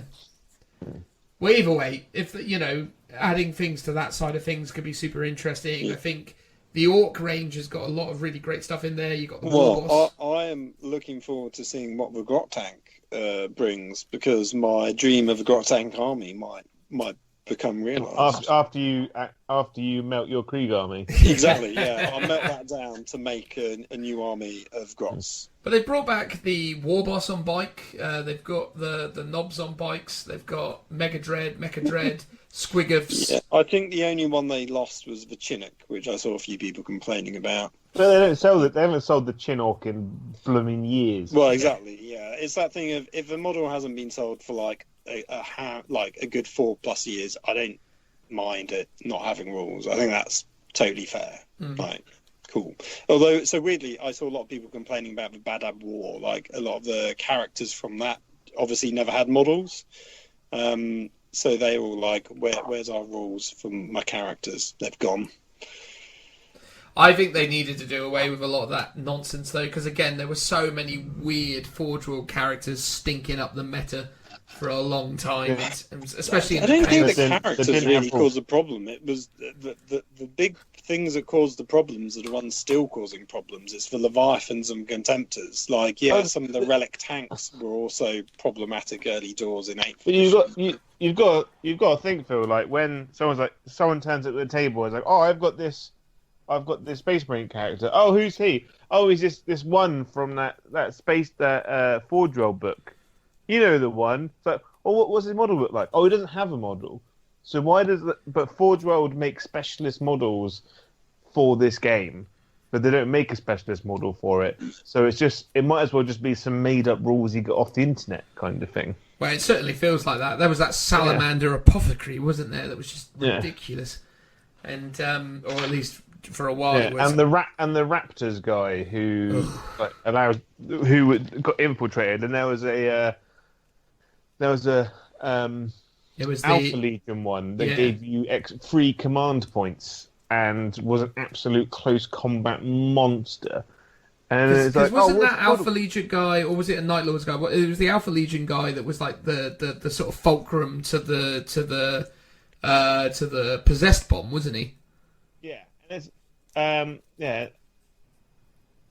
because he gave them extra invulnerables and stuff, and he allowed them to infiltrate, I think. Well, it was ridiculous. Like, you could only shoot him if he was the closest thing, and people used to run him with, like, Nurglings, and then he was impossible to hit because he was, like, -4 to be hit because of how it's stacked with other things, and then he then would essentially be... I think he was able to then do the ritual to summon in the possessed thing. It was like a whole ridiculous series of things. But, look, here's the thing. I understand Phil's concerns, and I understand that Krieg are definitely potentially going to suffer at the hands of this book, but I honestly don't entirely see it that way. I think it's great that you guys are getting a regimental doctrine, and I think we just need to wait and see what happens. I actually, as I've hopefully made very clear, and I hope as Joe's made clear, think actually it's quite a nice little thematic doctrine that you guys are getting. And I think, I think the biggest shock for a lot of Krieg players is like, they've gone, we want rules. And Games Workshop have given them the rules. And the players go, yeah, but these aren't the rules that I thought that we'd get. Yeah. So what rules did you think that you'd get? Oh, I just kind of made them up. Well, I looked at the other ones, and I made up this ridiculous thing where all our tanks got +1 ballistic skill or weapon skill all the time. And the Games Workshop should be like, well, that's just ridiculous. Well, I think you're being a little bit disingenuous there in terms of what the Krieg players' expectations were. They've always had more rules than the standard guardsmen, but they've always cost more. Yeah, but then you always complained that they cost more. No, I didn't mind they cost more. Let's be honest, Phil. Every time we went to an event... I didn't think they were worth the extra points, but I would... But at the same time, it's like, I don't... What's happening is they're kind of saying... You collect Krieg, 1, because they look cool, 2, because of the lore, and 3, because they play very differently from guardsmen. Now they're basically saying, you're just a regular guardsman. And it's like being knocked off a little pedestal of uniqueness. And that was the reason why you collected them in the first place. To say, kick around with those regular guardsmen, like, see how you like it. Because we can't be bothered to balance your rules. So, but we're balanced for guard rules, so cool, you can be one of those now. I think it doesn't strike me as they can't be bothered. I think it's just that they felt like this was the best way. No, it's the same reason why Blood Angels don't really get codex anymore. It's like it's too much legwork to have very similar but slightly different data sheets with varying points. It's much easier for them because they can't be bothered to. It's not because they can't be bothered. Do you look how big Games Workshop's got over the last couple years, right? And how many game systems they have, and how many staff they'd have to hire to make rules for every single faction for AOS, 40k, Horus Heresy, Blood Bowl, Lord of the Rings, and they literally Necromunda. All the Necromunda. And I've the podcasts. They basically go, right, you're not doing any work right now. You're doing the new Sylvaneth book, and that guy's like, cool. And they're like, cool. You've got a month because after that you're doing the Chaos Space Marine Codex. And he's like, okay, I'll get right on that. I mean, to be fair, I imagine that's what they're dealing with anyway, because I mean, the churn rate in terms of books at the moment is maddening. But you've got to think, like, how many people do you hire to fill that job out, and how big would Warhammer World Nottingham have to become to fit all of those people in and do those rules? Kind of thing. Well, I mean, if you think about it, I imagine the 40k team is about 5 people tops. That is more than tiny for the scope and scale of the game and for the size that Games Workshop is. Well, it's actually a lot bigger than that. They'll have freelancers as well. They'll have freelance budgets coming out of their eyeballs. Yeah, because you've got people that write backstory. Specifically, the rules writer team. Like, they won't. I don't think they would freelance those out. It's like no, fair enough. I would imagine the rules writing team is probably somewhere between 5 and 10. Yeah, probably like 6, 7, 8. But probably growing all the time. Maybe this is your infill. Maybe you need to go and say, "You mucked up the Krieg, lads. Let me show you how it's done." You could get in there. I could. But do you feel? Let's get a final thought on this, Phil, because I worry we're just reigniting an area that we've kind of really explored to its full extent. For you, what are you hoping to see in a week and a half, 2 weeks' time, to neutralise this initial concern? What is it that you want from this for it to be good? Well, I think what everyone wanted was just an updated index where the data sheets were really good, like had cool rules and were thematic. And to an extent, we're kind of getting it, potentially at the sacrifice of a lot of it becoming generic Astra Militarum, but who knows? So I think, part of my concern is, how does this army now tie in with the codex going forwards? It's like, cool, I've got all the rules for my cool Forge World artillery, but there's not going to be any stratagems to synergize with them in the Astra Militarum codex. Unlikely, right? But maybe there'll be some in this book, in these 2 pages. Like, if those 2 pages have the Cult of Sacrifice rule, if there's 1 or 2 extra special rules that give us +1 weapon skill, or that's built into the data sheets via aura ability, like, cool, whatever. Like, if not, so what? If it's got it, great. If there's, I assume there's going to be 1 special order. If there's like a handful of relics, warlord traits, and stratagems, amazing. I'm not expecting any of that. Ultimately, it's like, I want the data sheets that they do have to just be good. I want the engineers to be able to take the Hades drill, because that's something I haven't been able to do for like 3 years. Like, if they just has that one thing, because that's like the most requested thing, engineers can take Hades drills. I'm sure it can.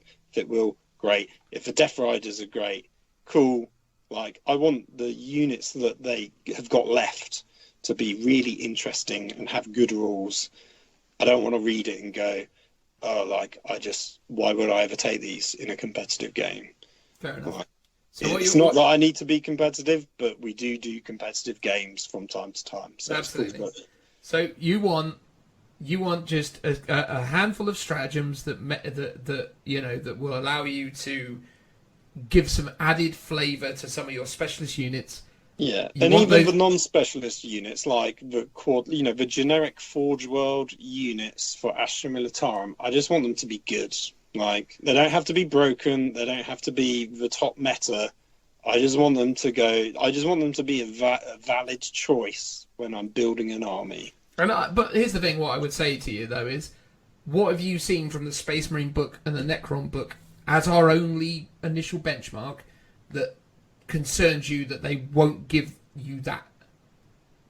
Well, I don't think they've made any. I don't think there's been any real duds in. I mean, okay, fair enough. You could argue that scouts have been downplayed, but I've been mucking around with some scout-based ideas that I was like, actually, there's some viability in this because actually it's quite good. I mean, veteran intercessors aren't that great, but they're still good. They're just not.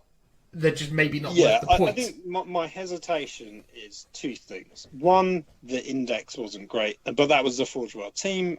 This is Games Workshop. It's slightly different. However, out of the gate, the Cult of Sacrifice rule is underwhelming. Like, okay.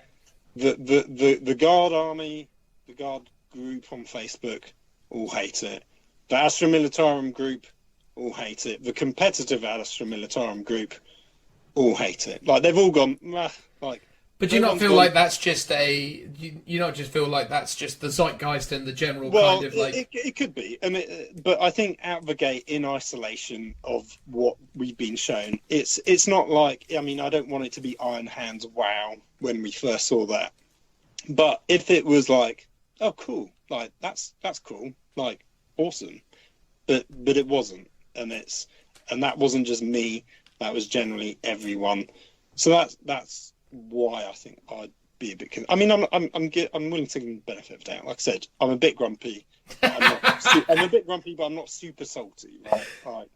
I understand how the army is evolving, but they haven't explained that in their marketing with this release so far. Okay. And I think they need to do. Warhammer Community need to do a better job of explaining what's happening with this army going forward. And there are articles they've said that are going to come out, so over the next few days maybe they'll explain it. Across the board as well, they meant, because if you don't remember, this happened with the Space Marine stuff. As they drip-fed out information, everyone was terrified that they were really going to break the game with what they were doing with new Space Marines, and as it transpires, once you've actually got the book in your hands, you look at it and go, actually, this is a good sign of things to come.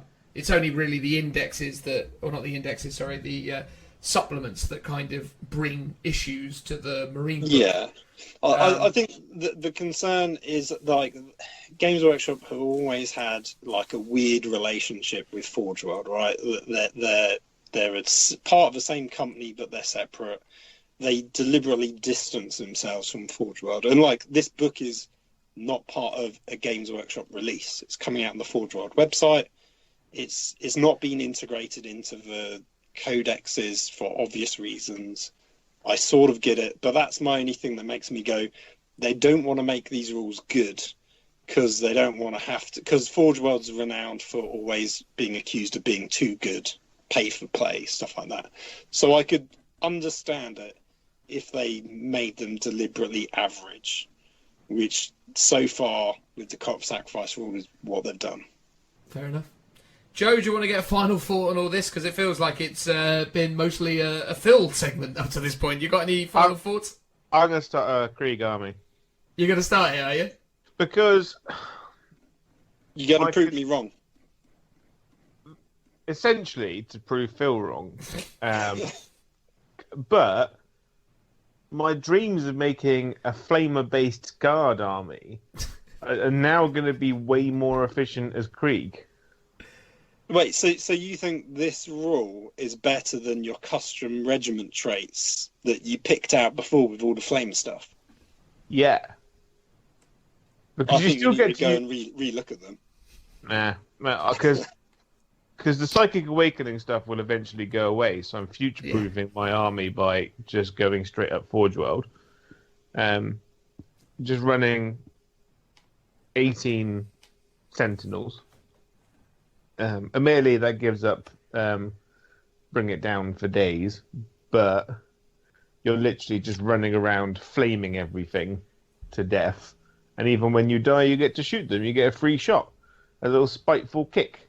And Death Riders are cool, and they're going to be awesome. So might as well take those. And then you can just pound people with funky artillery from the back. I mean, if they give advance and charge, for example, to the Death Riders, ooh, that'd be sweet. They will be tasty. They would be very tasty. If they get advance and charge, though, you will see Death Riders everywhere. Yeah, advance and charge is going to be very. If they get that, they will be sold out in minutes on the Forge World website, and you'll just start to see a million Genius to the Cult bikers with spears. Oh, I've seen a few conversions already, but they are good. Yeah. I have just preemptively bought another box of Shadow Spectres and the Shadow Spectre Phoenix Lord on the assumption that he's going to be great. It'll be interesting to see what sells out on the Forge World website, like straight away when that book comes out. I honestly think Guard players that aren't running Malcador Defenders are mad. Oh, well, the current rules for them are really good. If they keep the kind of FAQ rule where obviously the heavy bolters are all 2 damage. If the demolisher cannon gets to shoot twice, even though it's not technically a turret, but it still gets it. Like, that is cool. And in fact, I've still got £100 of vouchers from when they did the voucher offer during lockdown. That I feel like I either need to message them and in protest go for my money back, or go, I'm just going to buy in protest, because they do really listen to and engage with people that phone up shouting down the phone at them. I mean, I wouldn't do that. I would just politely say, like, no, I mean, also, what's a Carnodon? Oh, that's the one with the Volkite guns. Is that clearing it up for you, Joe? No, it's not at all. It's a Solar Auxilia Horus Heresy tank, and for some weird reason, it was the only one they gave Forge World rules to. Sorry, 40k rules to. Oh, it kind of just slipped that in, didn't they? Yeah, it's an old school Astra Militarum Predator, effectively. Yeah, it's covered in las cannons. I think this book is just a stopgap. I agree. And we will see, because did we talk about, obviously, Forge World taking pictures of your army? No. We talked about that ages ago, didn't we? No, we've always kept on with Dan, though. Oh. I mean... Well, there's that. Should we talk about it in the outro or something? I don't know. We'll add it to the outro. Jesus, this segment's already gone on for like an hour and a half, and it's mostly just Phil arguing with us about how wrong we are. Yeah, we can add that to the irony being about this whole segment is that the irony about this segment is the 2 non-Krieg players are like, this is actually a really good rule. I could consider doing something with this. Yeah. And the Krieg player is literally like shedding hair faster than my cats. You know, just yes. Man, it's a bit like last week in White Scars, and none of you, well, Joe did, but Dan didn't listen to the White Scars player. Well, hang on. Now, what I was saying at the time was, and look, we will have already talked about this in the intro, so it doesn't matter. So skip it over. Well, we haven't recorded it yet, but we will have spoken about it. But look, I'll say it again. I mucked up. What can I say? I can't really do any better than that. It's hard sometimes to. You can't be right all the time, and you may be wrong in this instance, right, Phil? Well, I maybe. Do you know what? I think when the original index rules came out, I still complained about them, but I've over time grew to love them and appreciate them. And now I'm like, wow, they like the index rules. So who knows? I might grow to love this one. It's like whenever there's a new Doctor Who, at first you hate them, and then eventually you love them. Well, there you go. I hate all Doctor Who, so that's fine. I hate all Doctor Who's. I heard you were a fan of the companions, though, Joe. Oh yeah, definitely. Billy Piper, if she was into dad bod single poor dads, be all over that. There you go. I mean, you do have your own home. I do have my own home. You don't now, live. yeah? You don't live with your parents. No, and I got 2 cats. 2 cats. Those There you cats. go. There you go. You got a Yeah. full-time job. Yeah, So, you're in with a chance, mate. I'm a catch, really. Well, to be exactly, honest. when you think about it. Hmm. You know, So, Billy Piper, if you're listening, give me a call. there you go. I mean, she has appeared in a Warhammer production, hasn't she? I know I haven't listened to that. So she's obviously a massive fan, so she definitely listens to this show, because only Yeah. the most, premier Warhammer 40,000 enthusiasts, listen to this show, of which Oh, she definitely. surely is. Because I haven't listened to it because I feared that I'd just be forced to listening to it all the time. I remember when Natalie Dormer did the bedtime story on CBeebies Oh, yeah. for Father's Day, because they always do that. They either get like a really hot woman on Father's Day, and then like a really hot guy on for Mother's Day kind of thing. So Natalie Dormer did the Father's Day one, and me and my daughter watched that every day for about 3 weeks. And I was like, I need to stop this now. It's getting too much. It's a bit unhealthy for me. yeah. There's something quite unsavoury about all this. Anyway, right, okay, good. Well, anyway, lovely stuff. That was us. Whatever it was. Broadly speaking, me and Joe are relatively excited, but we are stinking casuals who don't understand the true nuance of Forge World ownership, even though I do own quite a lot of Forge World stuff these days. Yeah. But anyway. And was doing this whole segment, I have built a Reaper. So an actual Forge World model. So I'm committed. I mean, it's still missing a few bits though, right? Yeah, I've had to kind of create some weird kind of middle section using parts of an Eldar Warwalker, and I can only imagine what that looks like. You're going to have to send us a photo in a moment. it's the hip section. Is it the hip section? The hip section kind of like prodding into one end, and I've used a bit of a shuriken cannon. Is that a shuriken yeah. cannon? Shuriken cannon, yeah. Like the front end of it upside down. Okay. So Yeah, you're going to have to send us a pointing in photo. the This. You other would have been direction. better off just putting a little toilet tube, toilet paper Yeah, tube. like I remember, like back in the day when I used to do conversions using the plastic rod that comes in the middle of a till receipt. Yeah. When like till roll from when I used to work in shops. Yep, that would have been pretty good as well. Good option. Anyway, we're going to transition now because we don't want to get onto another tangent. That's for the intro and outro, which we're going to go and record now, even though you will have heard one of them already and hopefully listen to one of them later. Anyway, transitional noise. Woo! How's it going, ladies and gentlemen? In this part of the podcast, myself and only Phil are going to have a lovely chat about Warhammer World and its grand, well, not necessarily grand, but it's, understated but still very much happening reopening. How's it going, Phil? Only Phil is only well. Yes, no, I'm doing okay. Well, I didn't want to sort of diminish you to the extent of only, talking about you in some kind of, wholly disappointing fashion. It was just more the fact that Joe's not here yet again. What a surprise. What a shocker. He had plans, apparently, something he needed to do, but he won't tell us what that is. I think it was anything but doing this.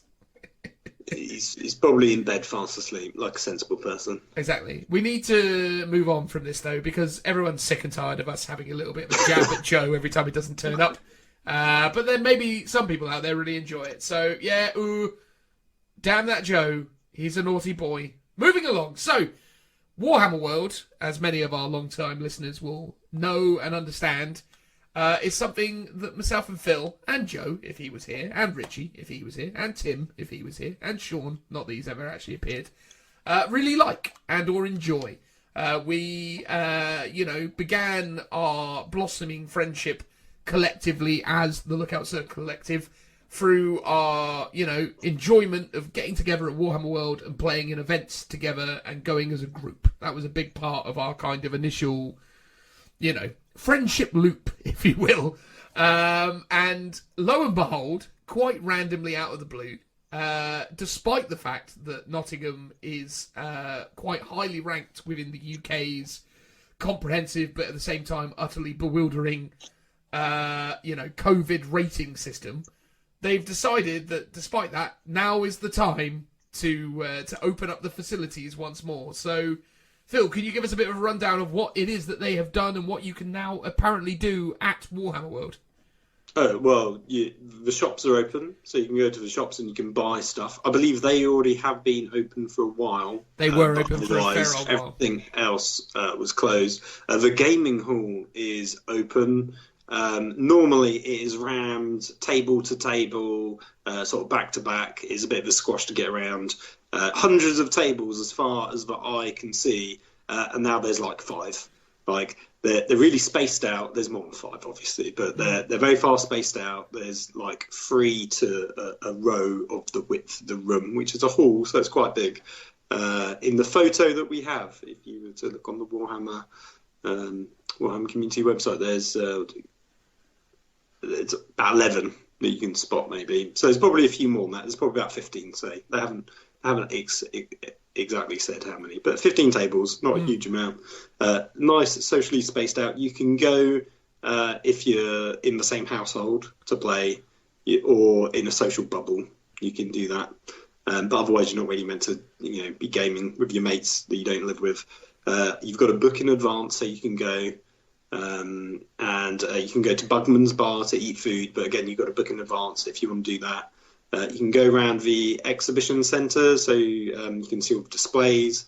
Again, that you got to book in advance and get like a pre-purchase ticket, and you have like a time slot for that. I guess you obviously have time slots for all the others as well. But when it comes to the exhibition centre, you've got to go around within a certain time period, I assume. So it's quite interesting. Dawdling. It's quite an interesting development, I suppose, then, because essentially what it sounds like is that you're going to have a altogether more curated Warhammer World experience should you choose to attend. So it seems like almost like one of those bizarre scenarios that you got in places like Disney World, where if you wanted to spend an awfully large amount of money on your ticket, you would get like looked after by a representative that would take you around and, manage your time in the park.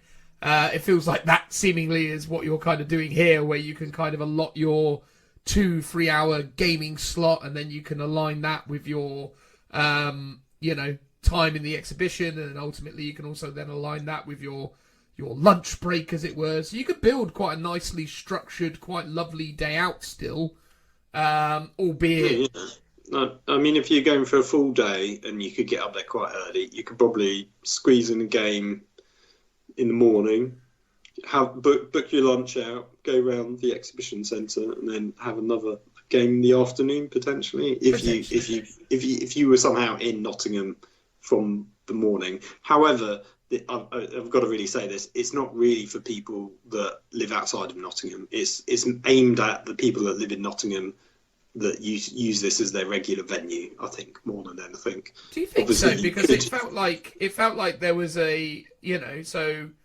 I'm sure there was messaging within this update that was talking about planning your trip to Warhammer World and looking at it as something still as something of a touristy destination should someone randomly want to visit Warhammer World even during these mad times. I'm sure there is some language in there expressing that you can come visit. I mean, I'm sure. Yeah, it does talk about enjoying your trip because it doesn't really say it's for local people, but I think because of sort of Nottingham lockdown, you shouldn't really be travelling there. I mean, again though, that's the weird thing about our tier system that we have in the UK at this moment in time, is that Nottingham, as far as I'm aware, is at tier 2, but tier 2 still doesn't preclude you from visiting or dining within like restaurants or going to stores or going to businesses. So I guess this still fits all that kind of criteria. The only thing is with the tier 2 stipulation is that you cannot gather in people's homes anymore, and you cannot even meet outside of homes, I think, as well. So it basically is... Yeah, you can't mix households, basically, anymore. Yeah. So, because it does say here, your timed entry is valid for a group of up to 6 people, but it's got to be same household or support bubble, because I presume before this whole tier system, it would have been 6 people. So like you, me, Richard, Joe could have all gone up, and that would have been hunky dory. But now the tier system's kicked in, we can't. But we could do it though, right, Phil? Because we live together, right? Wink, wink, nudge, nudge. Oh, well, yes, of course we do. Yes, absolutely. Should anyone from Warhammer World be listening, should we randomly decide that this is a worthwhile thing, we definitely live together, right, Phil? Well, I've spent a few nights at your house before, so I guess that technically counts, right? Yeah. Phil, you're not supposed to give the game away. How would they ever know? Well, we would be wearing masks, so no one would be able to tell who we are anyway. So. Exactly. Well, which is the interesting question is look, I think for the most part, right, within the wargaming community, specifically the Games Workshop 40k community, I'd like to assume that the greater majority of us are still very law-abiding, sensible human beings who ultimately wouldn't seek to exploit this system or try and, take unnecessary risks. But I'd be interested to know what level of scrutiny Games Workshop and or Warhammer World are actually able to, to put on this side of things. Like, for example, would they take steps to, get some level of reassurance that you are within the same household? Is there maybe something within, like, the track and tracing apps that the government has that essentially aligns you with other, like, households or whatever, or groups you with people?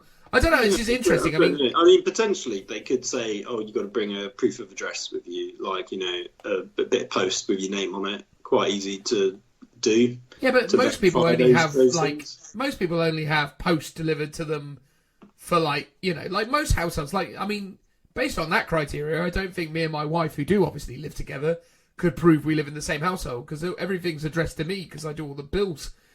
So literally, well, this is the problem. You can't take her out anywhere. I can't take her out anywhere. This is it. Exactly. This is where the problems lie. I mean, I'm sure that's what you tell her when she's like, "Dan, please take me out to a nice restaurant." And you're like, "I can't, love. We don't have any proof of address for you. You can't. It's not allowed." Exactly. Those are the rules. But I don't make the rules. I've got my driving license. That has my address on it. No, you and your silly ways. They won't believe that. Anyone could have done that. So it's got to be a letter. Got to be a letter. I mean, I suppose that'd be weird though, isn't it? It's like, could you imagine?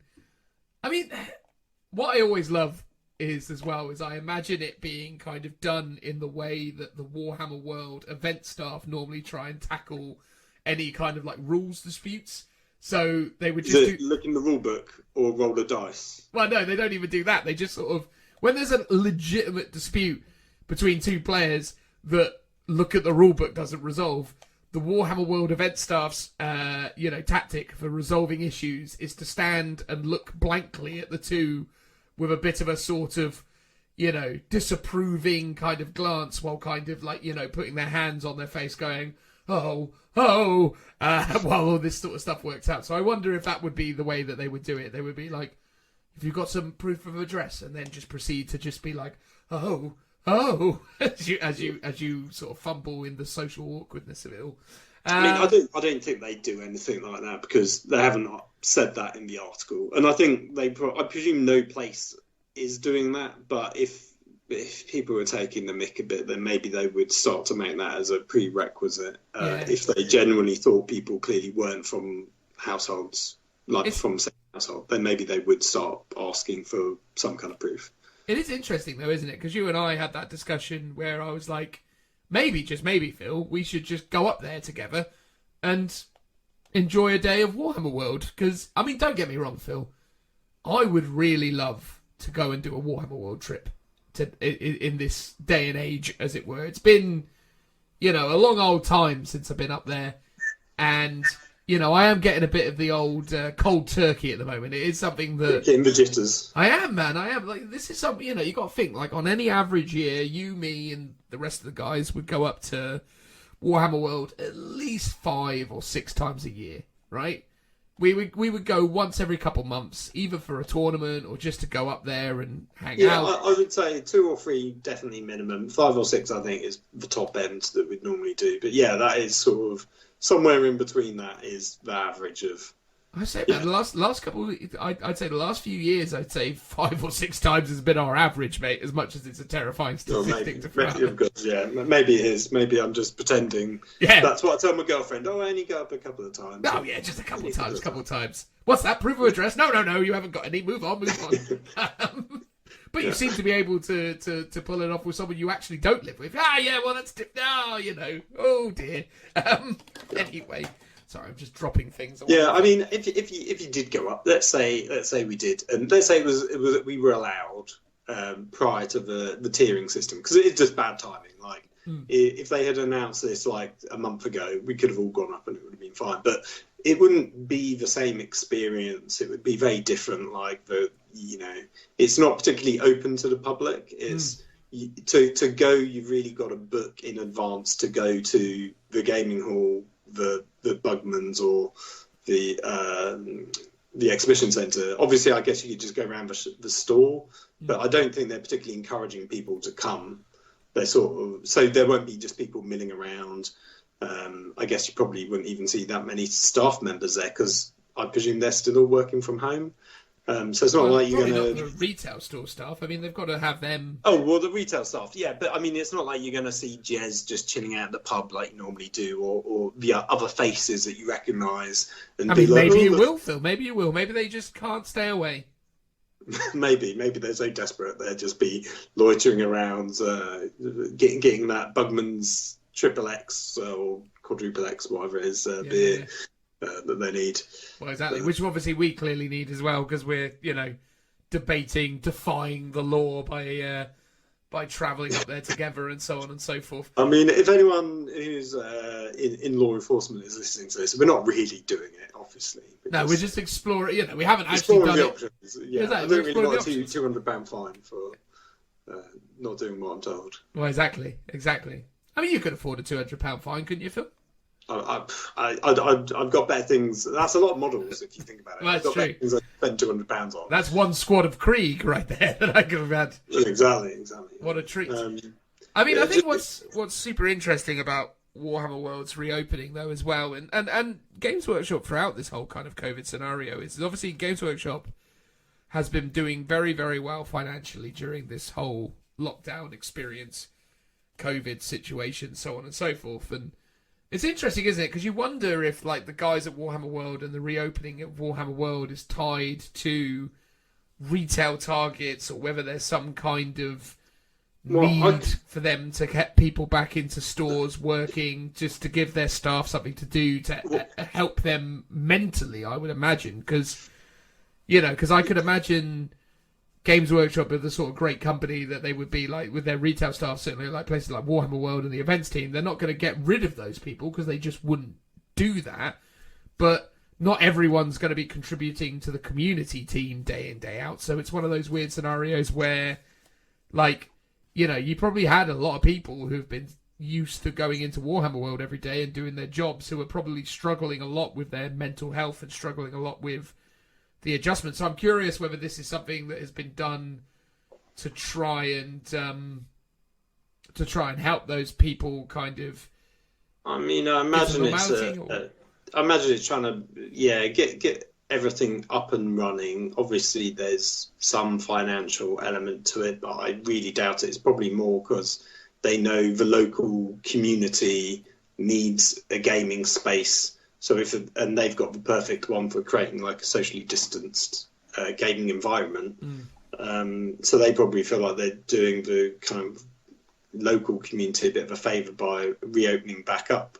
It's interesting. I was actually in my local Games Workshop yesterday, and it was pretty dead. And I was going around the old one-way system that they've got in the store, and I overheard him chat to someone else, and I think the guy was trying to pre-order something, and he was like, "Oh, you can only do it online. We've got a till, so you can do it here, but actually, we're encouraging people to just order and get their stuff delivered to home." And the guy was basically saying, "Oh yeah, we've been told like from on high." That they don't really care about the money. It's all about keeping people safe. So even though they've got targets for the stores, they're not really fussed about them. It's like they just would rather people, got the stuff delivered direct Well, you've got to think as well, though, right? With the kind of whale-based economy that Warhammer 40,000 is, every single Warhammer 40,000 fan that you lose for whatever reason is probably a considerable amount of income lost. I mean, imagine if Yumi or Richie or Joe, fell out of the hobby for whatever reason. I mean, that's a good few hundred, potentially thousands of pounds they're losing every year per head. That's significant. Yeah, I think that they also know, like, a sale's a sale, really, whether it comes from a store or online. Like, yeah, it's good to support the local shops, but they know that they're probably doing so well just through online sales that they can use their actual retail stores as a bit of a loss leader. Not that they necessarily would, but they could. But I think, for the time being, that's probably how they're operating. The stores are open for people to come in and have a look around and buy stuff if they want. But ultimately, most people are just hobbying from home and just going to order stuff from home. Yeah. So I think it's slightly different at Warhammer World. You've obviously got the Forge World store. That's quite an exclusive shop. It's the only one of its kind for pretty much, I guess, again, for locals or people in the nearby area that can easily travel there to buy Forge World stuff. But again, you can, there's a postage cost, but it's not as bad as it used to be now. I think, it's that thing. They reduced that postage cost as well, though, during lockdown.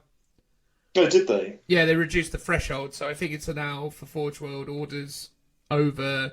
Maybe they reverted to it, but I think for a while they were orders over £50 were free. Yes, no, it was. Yeah.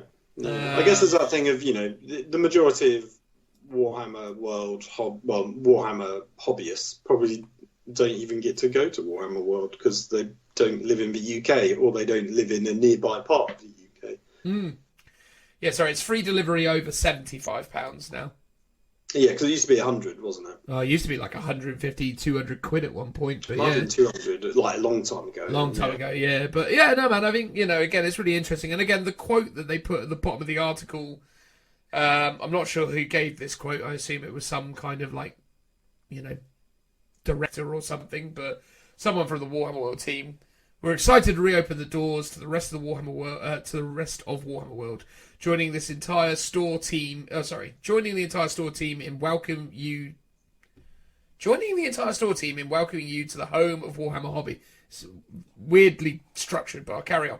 After months of careful planning, installing safety measures, adding to existing measures, and moving lots of furniture around, the gaming hall, exhibition, and Bugman's Bar are ready and waiting for you.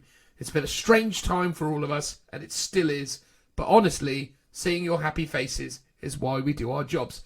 Which I think, in a way, is again indicative of what I was saying before about helping GW kind of like store staff, Warhammer World staff, kind of maintain their own kind of like motivation and mental well-being. Because it is mad, man. Like, I think, people hugely underestimate what working from home is doing to people. Certainly myself, as someone who's been working from home throughout the entirety of it. I know you're a bit of an outside case in some respects because you've been working from home for the last 4 years or whatever it's been. So you're quite well indoctrinated into that system. But for someone like myself, and probably even for yourself without having the flexibility and freedom to go and do what you want to do outside of that, it's a real change. And especially when you work in like a retail environment, obviously you've got the reassurance of working for a really successful company that's making loads of money. So you know that they're going to treat you right and they're not going to get rid of you.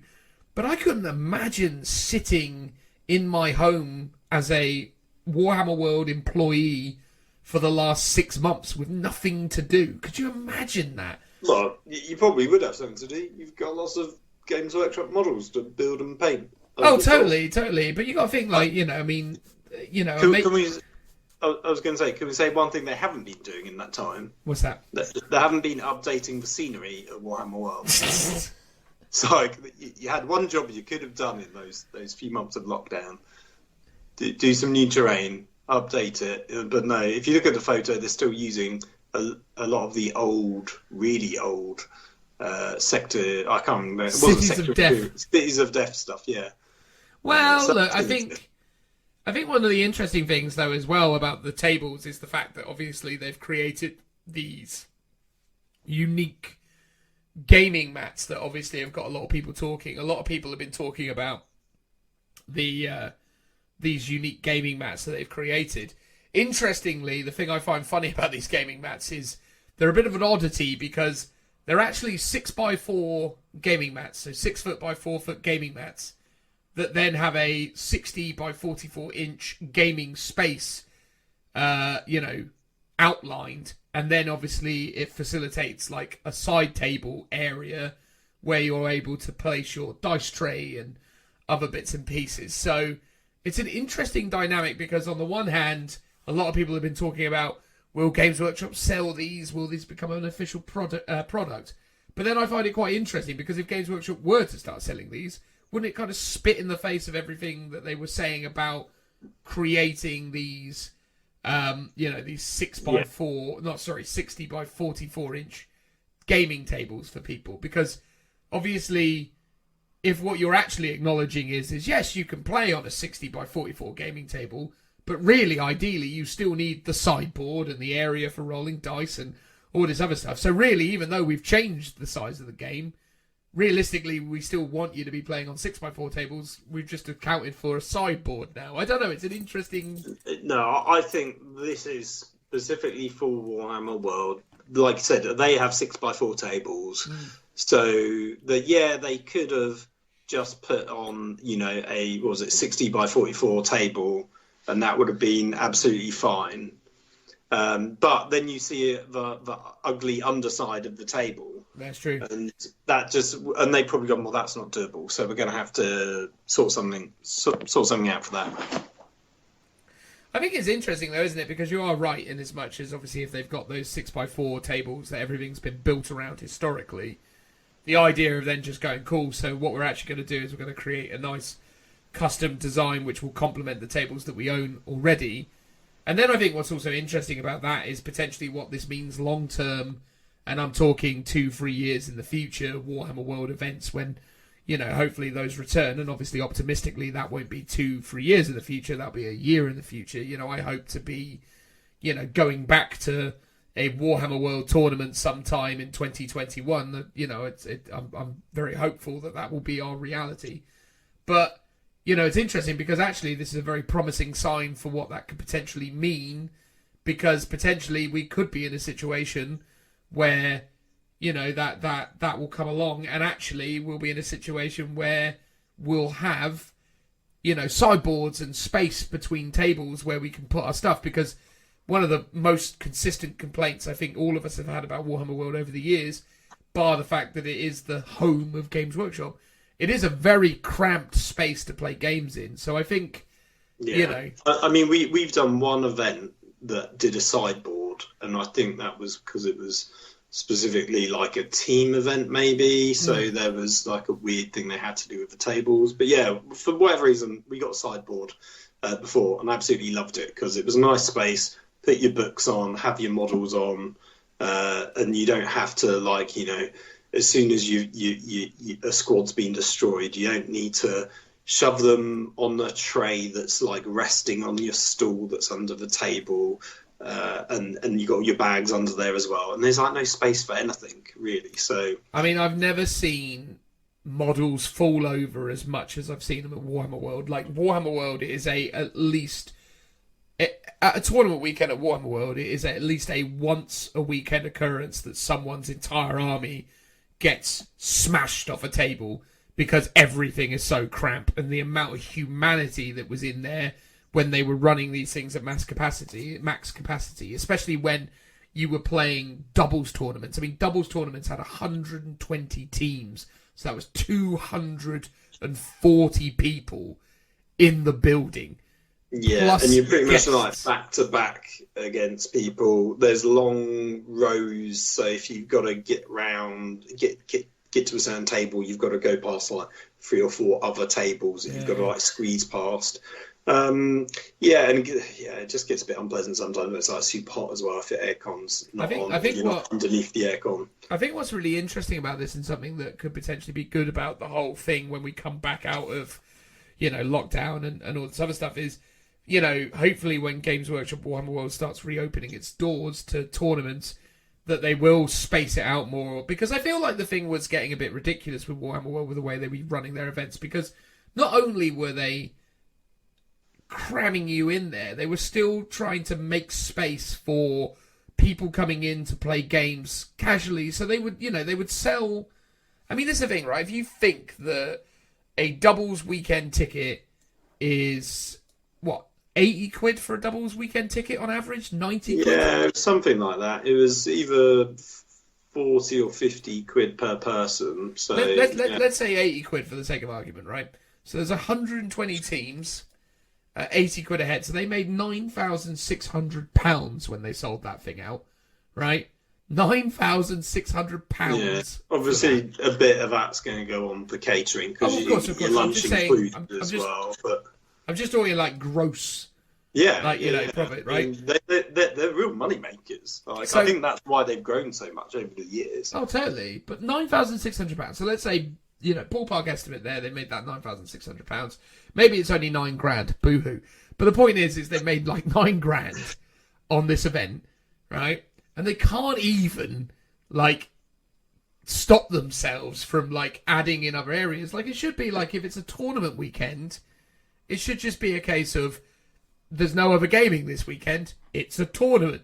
Sorry. But if they do that, then they're not getting people down to game that are then going to go to the shops and go around the gaming. They've got 240 people in there, mate. Well, I know. Yeah, I think they need to be but some people might just pop down or whatever. And, for locals, because it got to the point where they were doing gaming events pretty much every weekend. True. So by that logic, locals could never play there on a weekend, which I think is a bit unfair.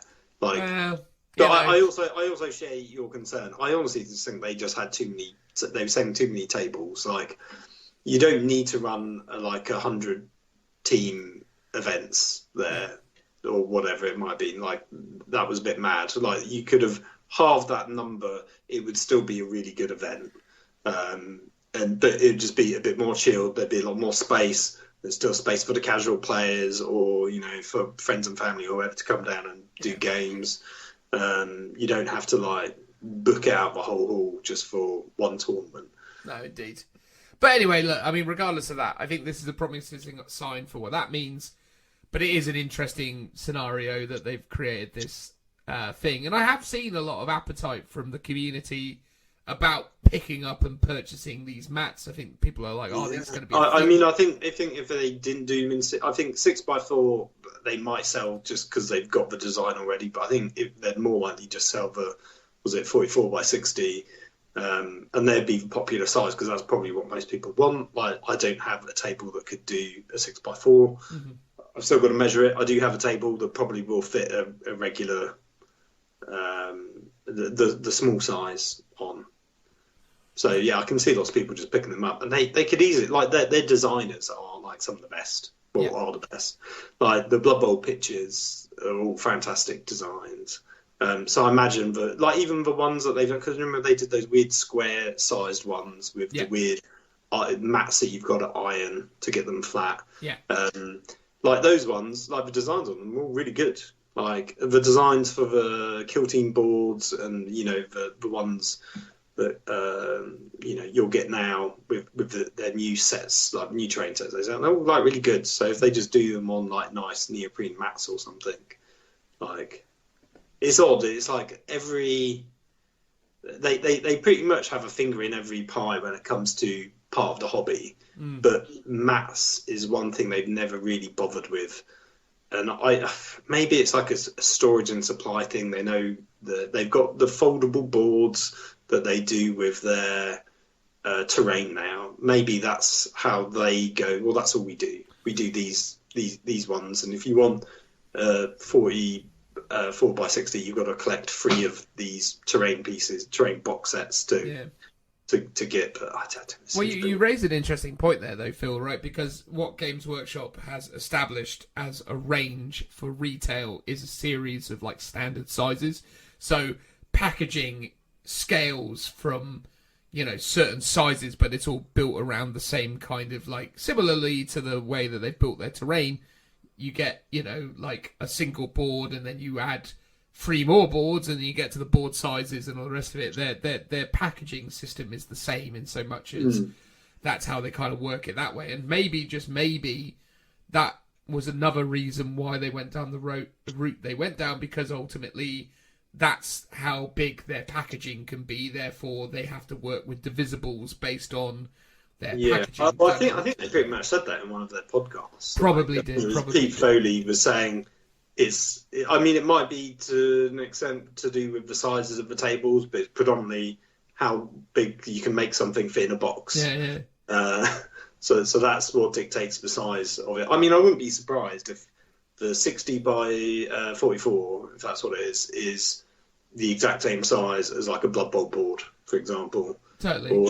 Or far off of it. Like, I imagine it's that classic sort of Monopoly boards. I mean, Monopoly boards are square though, aren't they? But that similar sort of thing. Like, there's only so many sizes you can get in a box. And I think that's the thing, though, because, like, ultimately, they're selling these things to retailers. They're selling them to online stockists.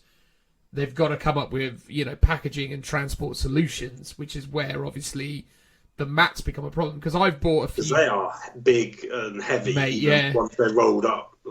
And the thing is, how much can you charge for those items? Because that's the other thing with, like, what GW does, right? Is it's real high profit margin stuff, because it's a small little like a small little box of of a Space Marine character is retailing for what, 25 quid, and it's it's a little box, 25 quid. They sell it to the retailer for 50% of that, or maybe not 50%, maybe 60%, 70% of that cost. I don't know what their deals are with retailers. You've got to assume like Element and people like that are getting better deals than, say, well, whoever. But, if a Primaris Tech Marine, first character I've seen, is £23.50, Games Workshop sell that to a retailer for 15 quid, and then the retailer can then sell it at a discount for 20 quid. They've still made a £5 profit. That is a very, very healthy profit margin on a small item that isn't taking up a huge amount of space in your store, and will probably be quite quick to move. So, if you sell, 3 or 4 of those in an hour, admittedly, you'll have other models as well.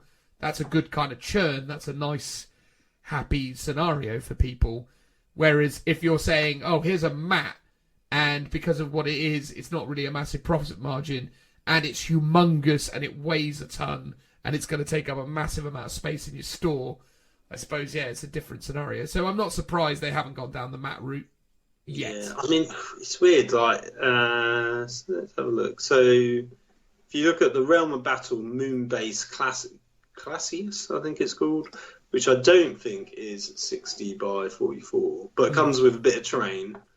Let's see, it's in Old Scar. It's 5'5" by 3'7". Okay. So it's a really weird size. Unless that's probably not far off of it though. Yeah, but that was a different thing. That was a foldable. That came folded. Yeah, but I'm saying, so that is 60 quid, folds out, and it comes with some terrain. I was just looking at gamemat.eu to be like, how much does these neoprene mats actually cost? Do you know how much they cost? Well, yeah, so I bought a couple from Deep Cut Studios, is where I bought them from, and they were about, for a single-side mat thing, they were about 70 quid, something like that, 60 quid, I can't remember exactly. So, yeah, GameMat.eu, well, it's in euros for some reason, 65 euros. I mean, oh, hold on, can I change it to pounds? Oh, I can't change it to pounds. 55, so it's a bit cheaper, but I mean, they're not cheap, right? They're quite expensive. But then saying that, so the Moonbase Classius, which I guess is an equivalent size, is 60 quid with a tiny bit of terrain. The Battlezone Manufactorum ones, which are the card ones, are 30 quid. Yeah. And that gives you 30 by 22.4. Oh, so that's enough for a 60 by 44. Yeah. It's 30 quid, so a bit cheaper. But imagine what the margins are on a few bits of printed cardboard versus... Well, I imagine they're a lot lighter, that they take up a lot less space because they're 2 bits of cards, Yeah. you know, the board bits, basically. Yeah. It's interesting, though, man. It's interesting they've done it. Double-sided as well. Get different designs out of it. Yeah. Well, one of the relatively unpublicised things about all the rest of it, though, is obviously they've done this for 40k, but they've also still got their Age of Sigmar boards that you can see on here, and they've just used regular 6x4 mats for those. Yeah, because they're still they haven't changed size yet. No. So they're not on like, but they're not actually using like the Realm of Battle boards as far as I can see. They're using standard green 6x4 mats that are probably Frontline Gaming ones that they got. Yeah, maybe. Well, because they got a load of Frontline Gaming mats when they were doing 40k tournaments at the Warhammer Fest, weren't they? They were always using the Frontline Gaming mats at Warhammer Fest. Yeah. So I wouldn't be surprised if they had loads of those kicking around. You know what is a little funny little thing within this Warhammer World article is that the first photo that you see is a stock photo from years past around the launch of Age of Sigmar 2, because you can see the Warhammer World store, and then you can see into the gaming hall where you can see it's obviously got the old school set up with loads and loads of tables and all the rest of it. So that's just funny that they obviously didn't get around to doing a new photo for the entrance, because it's like, it's the same old entrance, but you can see a bit of the gaming hall there. But no, I'm interested, man. I mean, look, I'd love to go. I really would love to go, but I'm not prepared to go under the circumstances. I think, me and Phil were flirting with the idea, but I think it's not something that we're really going to ever actually do, because it seems a little bit, dodgy. But or at least if we weren't going to acknowledge it on this podcast, there, were we? For God's sakes, man! Come on, shut up! God, you're supposed to play along. We're supposed to be the good boys. Likewise. If we were going to do it, we certainly aren't about to acknowledge it here. Or maybe we have done it. Who knows? Who could say? Maybe we've already been. Yeah, maybe. Maybe got in and out before anyone knew. Yeah, boosh, out, done. Well, that's the thing, our hair's all grown a bit longer since the lockdown. We're relatively unrecognisable out there in society. Exactly. That's how it is with the mask and the crazy hair. It's all happening. But look, I think ultimately, I think you can make some comments about, is it the right time? Is it the wrong time? Is it the right decision to bring back Warhammer World? I 100% think it is the right decision to bring back Warhammer World. I think they were planning it anyway, and then obviously the whole tier 2 COVID thing with Nottingham going into a mini lockdown, it just happened anyway. So they've had to still open and just change the rules slightly. So rather than it be people up to 6, it's like families or social bubbles up to 6, which is cool. I mean, it'd be a weird way of gaming, because you can't just pop into Bugman's to get your lunch whenever. You've got to book it. You can't bring drinks to your table when you're gaming, because you're not allowed to do that. So you can only have drinks in Bugman's. Do you think it'll be weird, by the way? Are you saying it'll be weird because you might go into Bugman's and get your lunch delivered to you within an hour? Well, yes, yeah. It'd be quite timely, let's hope. Yeah. Admittedly, the only times it's really bad is when there's a tournament on. Or the weekend, or any time we ever seem to be there. Yeah, exactly. Or you want to go, or you basically haven't got any breakfast. You've gone there for the tournament. The bar is rammed at 9 a.m. or whenever it opens up, and you're stupid enough to order the full Bugman's breakfast. And there's a 45-minute wait, and your game starts in 20 minutes.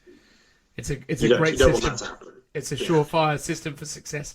It's weird though, because as well, when you go up there, we would go up there on Fridays now and again, wouldn't we, Phil? We went up there that one time on a Friday, and they've got all the Games Workshop staff coming in for their Friday booze up before, because it's they must have summer hours or whatever it is, finishing at 2, and then they're just off we go to the bar. So you get there on a Friday, it's as bad as tournament weekends, really. It's proper mad. But no, look, I think, all things being said, at the end of the day, if you can go book in and spend an evening in a pub in the United Kingdom, as you can right now, pretty much everywhere, bar Manchester, based on the way that's all kind of shaped out, or at least, again, I don't know the full in and outs of it. I'm not really that invested in all of that. But what I'm saying is that if you can do that and have been able to do that for the last few months, I think it's totally acceptable that what is undoubtedly probably one of the most professional, most consistent, most respectful places or facilities or venues in the country when it comes to observing the rules. I think if anywhere is probably doing this right, it's probably Warhammer World, because those guys are on it, right? Like if you, for sure. I would sooner go there. I would sooner drive up to Nottingham with the missus and spend, an afternoon there and have a drink in their pub and spend time in their facilities than going to, the local pub or whatever. Because I'll tell you this for nothing. I went into a Warhammer World store, not a Warhammer World, sorry, a Warhammer store in Basingstoke a few weeks ago, and I was just blown away by what those guys are doing in there. Like, literally, their attention to detail, their effort, their enthusiasm for what they're doing, but also the way that they do it. It was mad. Like, they are wiping everything down every flipping 5 minutes. I was literally relentlessly, and they are, they're just. I think this is the thing. I think there is something ingrained in the Warhammer world or the Warhammer staff mentality which makes them great. There's a reason why Games Workshop is so successful. It's because their staff and their employees are passionate about the customer experience, but they're passionate about the product, and they're passionate about, giving people the best possible experience. Because at the end of the day, they're charging us stupid money for unassembled bits of plastic. So, it's got to come from somewhere, isn't it? So what you're basically saying is you need to go to Warhammer World with your wife, and I need to go at the same time up there with my girlfriend. Yeah.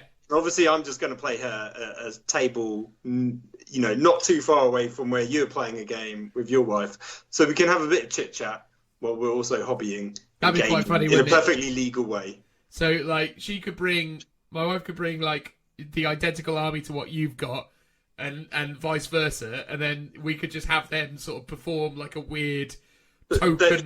They need to see what we're doing on my table, and then, like, swap over, and then, like, carry the same moves across. So it's like virtual gaming, but with two other people performing the role of, like, a modem. Exactly. What we could do is we could put, like, iPads where their faces are, and just... Oh, yeah, so I could chat to you directly. Directly. Do you reckon they go in for it? I can't imagine they would. It's worth a conversation. I mean, I can ask. I can try. It's all possible. But there we go, Warhammer World. If you've already been, well done you lucky person. As opposed to me and Phil, it'll be a little while yet, unless, of course, we invest in iPads and replica armies. Which is on the cards, really. I mean, got a long time to go before we see the sun again, so you may as well knuckle down. But there you go, Warhammer World. Hope you enjoyed that segment, guys. We'll move on now to whatever it is that comes next. Cheers. Woo!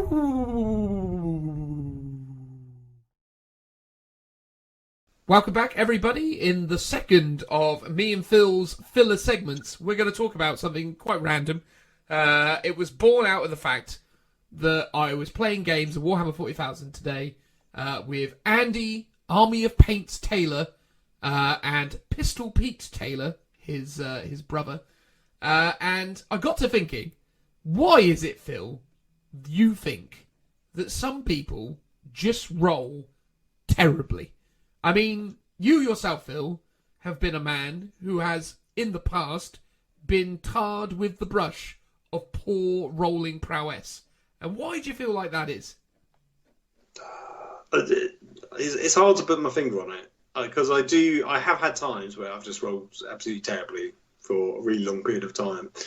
I'm probably going to be one of these people. I'm going to blame some dice and say it's down to the dice and not the man. But then I know some people, it is definitely the man.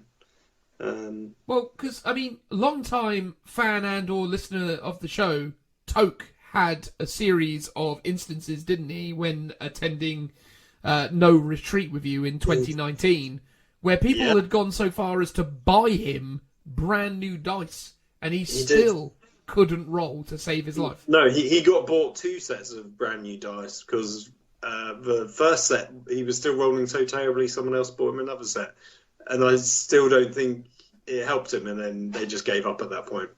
But yeah, so it does happen to people. I don't know if it's just perceived bad luck or it's, dice are all equal in the grand scheme of things over a longer period of time. But in that moment when you're making that important save or that important, number of shots with your shadow sword, and you just happen to roll those like triple ones or whatever, it's like it can happen. So maybe it is a mental thing.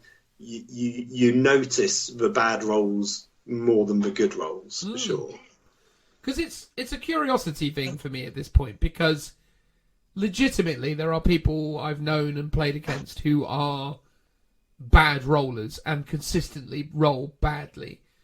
And then it's strange because that is sort of accepted as a relative universal truth that appears to actually be consistently the case. I mean, again, playing games with Andy today, he started out using the Dark Angel dice that came with the Dark Angel's release of 8th edition. These are those really kind of dense, big, cube, plastic They're really dice. square ones where the corners are quite sharp. Yeah, those ones. I have those, and I have often felt like those dice don't roll very well. But then I'm intrigued by that because realistically, I don't know why it is that I feel that way, but I do feel those dice perform poorly. But then, in the hands of Andy, they weren't necessarily performing worse than the dice that he was using later, but it was one of those scenarios that I was trying to sort of get my head around, because is it when you're using certain types of dice, the psychology of the situation shifts, and because you expect it to be bad, it becomes bad? I mean, is there a strange, dare I go crazy, and suggest some kind of almost psychic link here, Phil? Well, like the orcs, a sort of psychosomatic belief that if you believe in it, it will happen and it manifests. I wouldn't be too surprised if there is a small grain of truth in that on some weird level. Placebos can work because, you think they work, and, who knows how, or if it's just a weird quirk of coincidence more than anything else. I would say with the Dark Angels dice, I love those sort of square edged dice, but I don't think they roll as well in a small confined space. So a lot of the smaller dice have the sort of beveled corners, and I think that's purely so they roll better because they will bounce more, and those corner bits allow them to spin and tumble. Whereas square dice, like casino dice, are fantastic in a large space where you can chuck them, and they can bounce off a side like in a casino table. So they've got the momentum to roll around a bit. But quite often you're picking them up in your hand, you give them a shake, and then you sort of just dump them on the table, and you try and keep them all in one sort of space so they don't roll around too much. Or maybe you will, maybe you just fling them across, because sometimes we do that too. But I think bigger dice or squarer dice just don't work as well on gaming tables in that kind of environment. I have a weird thing with my dice, and I think my dice roll really badly on neoprene mats. But when I'm on a much more kind of classic Games Workshop Realm of Battle table, where it's harder, I think they roll better for some reason. And that's just my own perception of it.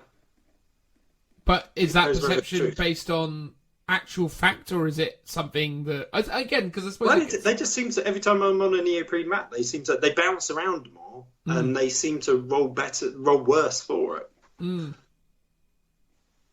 I mean, here's the thing, right? I mean, part of the reason why I've done well at the game over the years is you know how to roll sixes. I seem to roll a lot of sixes, and I think that's the craziest thing, is that's one of the most consistent things that I have kind of experienced and seen throughout my time with the game, is that ultimately, a lot of the time, being good comes down to that innate ability to roll well consistently. And I think that's always why when you watch, say, Lawrence on Tabletop Tactics... He is renowned for rolling really well. Those just in general, but also in those kind of crux moments when you need to roll well, he just does it. And I don't know, is that just sort of is he luckier? Is that even a thing? Like, I mean, he is an exceptionally successful YouTuber, right? With a very successful channel, and as a result, you know, very successful business that he's built off the back of that channel. Is that in some weird intrinsic way tied to him as a person, and why he is also lucky at 40k? Because he is just lucky in life? Maybe. I mean, it's like, you know, they say that about celebrities. Some people just have the it factor. And maybe in the Warhammer circles, some people just have the it factor, and that it factor is rolling sixes. Maybe they've just got a really good jammy set of dice, but I'm pretty sure those people will roll well no matter what the dice. And other people, sometimes myself, will just roll badly no matter what dice I'm given. Although it's something I do have my moments. Sometimes I'll have games where I roll really well and my opponent is cursing me because I'm rolling nothing but 10 and aboves for my grinding advanced shots with my battle cannons, for example, without fail every game. But then other games I'll be rolling ones constantly.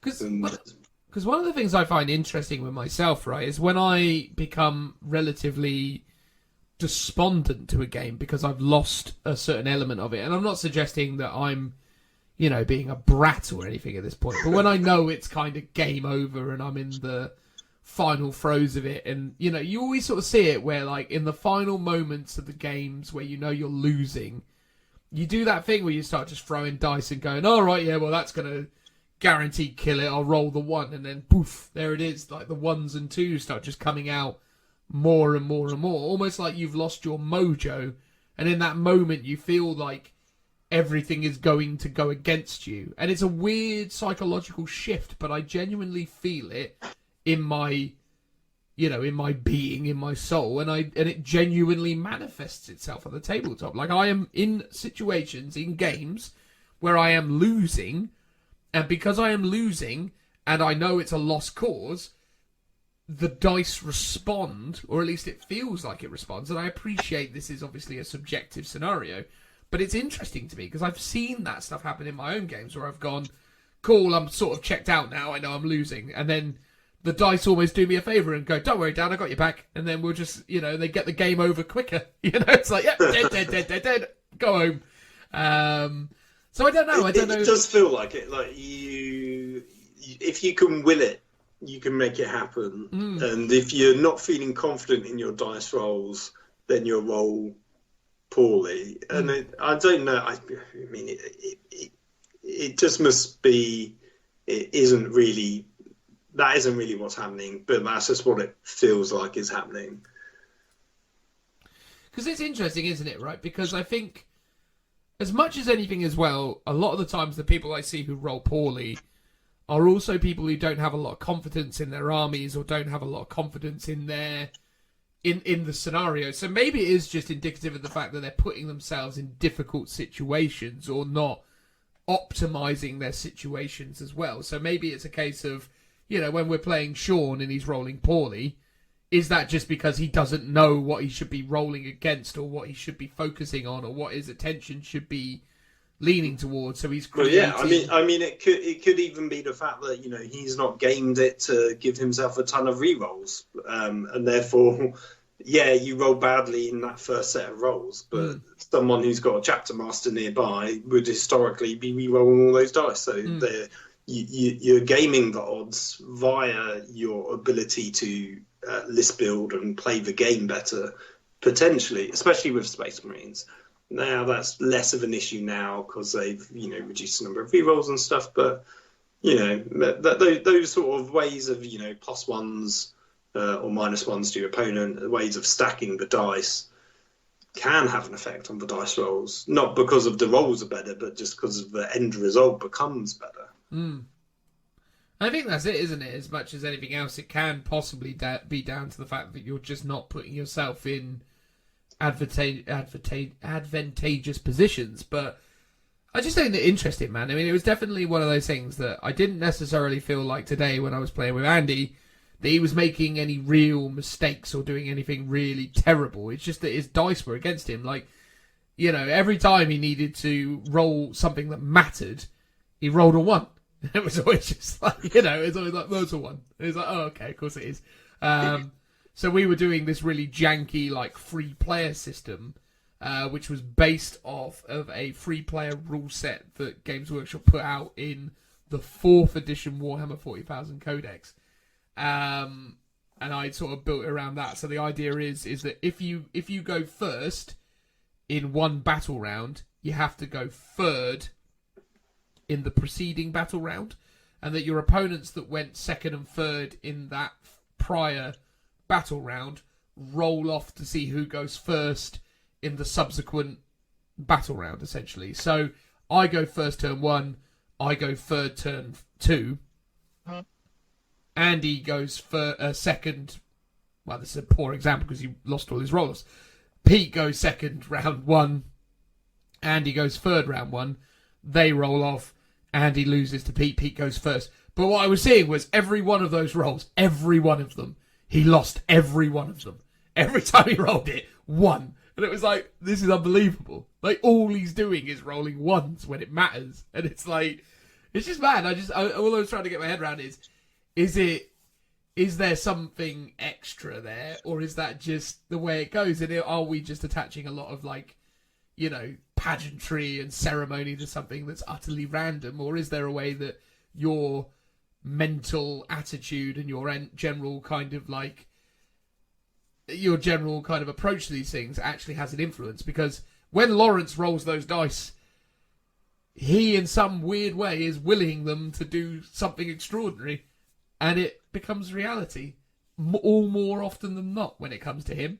And similarly with myself, I've seen similar moments. I've played games against people where they've shot at my 4-up Invun Space Marine character, whatever, and they've gone, cool, there's 6 4-up Invuns for you to roll, and I've passed all of them multiple times and not even broken a sweat about it, because, you know, it's what I wanted to happen. But yeah, maybe I'm just reading too much into it, Phil. It just became one of these interesting topics that I was like, wow, this is strange. But there you go. Whenever I've rolled badly, I've always blamed the Games Workshop dice. And there is a general feeling amongst 40k players that a lot of the Games Workshop dice, maybe not say now, but historically, always rolled really badly. And I don't know if it's in part, you know, you look at the embossed 1 on the skull on the 1 symbol, and you know there's normally a symbol on the 6, and you'll be like, are these dice ever so microscopically weighted more so that the 1 is heavier than the 6 because there's more detail removed from that 6? And obviously it's so minor, but maybe out of a lot of the rolls, maybe it has an effect. I do remember there was an article a long time ago, I think it was during 6th or 7th edition, where I think it was the big bucket dice that I got, which was was it a set of Apocalypse dice? It was had the cog for the Tech Priest stuff on it, and it was like 50 dice. And I think this guy, you know, rolled each one like 200 times or something, and you know, even though that's not a huge amount, but it's a decent amount to get statistical odds. And I think he was like, yeah, on average they rolled a lot more. It wasn't necessarily like lots more 1s, but it was like more 1s to 3s than 5s to 6s. And there was probably a lot more of an average around like more 2s and less 5s, for example. So you don't necessarily notice that you're not rolling tons of 6s, because you are probably rolling an average amount of 6s, but you're just rolling an above average number of like 2s and 3s, for example, which might not do you too well. And I even with those dice, I absolutely hated them because I just seemed to roll 1s constantly with them, or like just rolled badly with them. And I'm sure there was a bunch that I just rolled constantly and they would never roll very well. But that's it, though. Maybe that's just in my mind, though. And you just, you know, when you roll literally like 2 or 3 times with some dice, by coincidence, they just roll badly. Because I think one of the weird things about that is, as well, is it's interesting, isn't it, when you make those observations and those statements about something that is in itself an entirely random occurrence. But then if more people can correlate a commonality between that performance, so if more people are saying to you, yeah, but I also rolled these things a lot and I've seen them perform worse. And that's the thing, I think we all know the sorts of dice that we get the best results with and the sorts of dice that do well. I personally have favoured the traditional Games Workshop like dice that came with box sets and came with general kind of like dice selection from the last 10 years, as it were. So just the little standard GW dice that used to come packed in with every game that they did, every sport game. I can tell you a fun story about that, because I remember Joe getting the Reg Gem dice that came with the 8th edition box set, and he always sort of swore by they're pretty good. So when I got my Minotaurs, I was looking for, ideally I wanted Red Gem dice with gold pips, because they're sort of my Minotaurs colours. I couldn't find them anywhere, and I really wanted to get ones that you could, custom emboss with the chapter symbols. I ended up going, I'll just get some dice off of eBay, and found that some guy was selling some of these, was it Dark Imperium dice? So I got a couple, and basically in my first few games, I was smashing people. I was rolling really well with them when I was doing my Minotaurs in a little Crusade camp. No, it wasn't Crusade. It was a slow grow campaign at my local Outriders in Oxford. Rolled really well with them. I was like, oh yeah, these dice, these are really good. So I kept using them for my Minotaurs.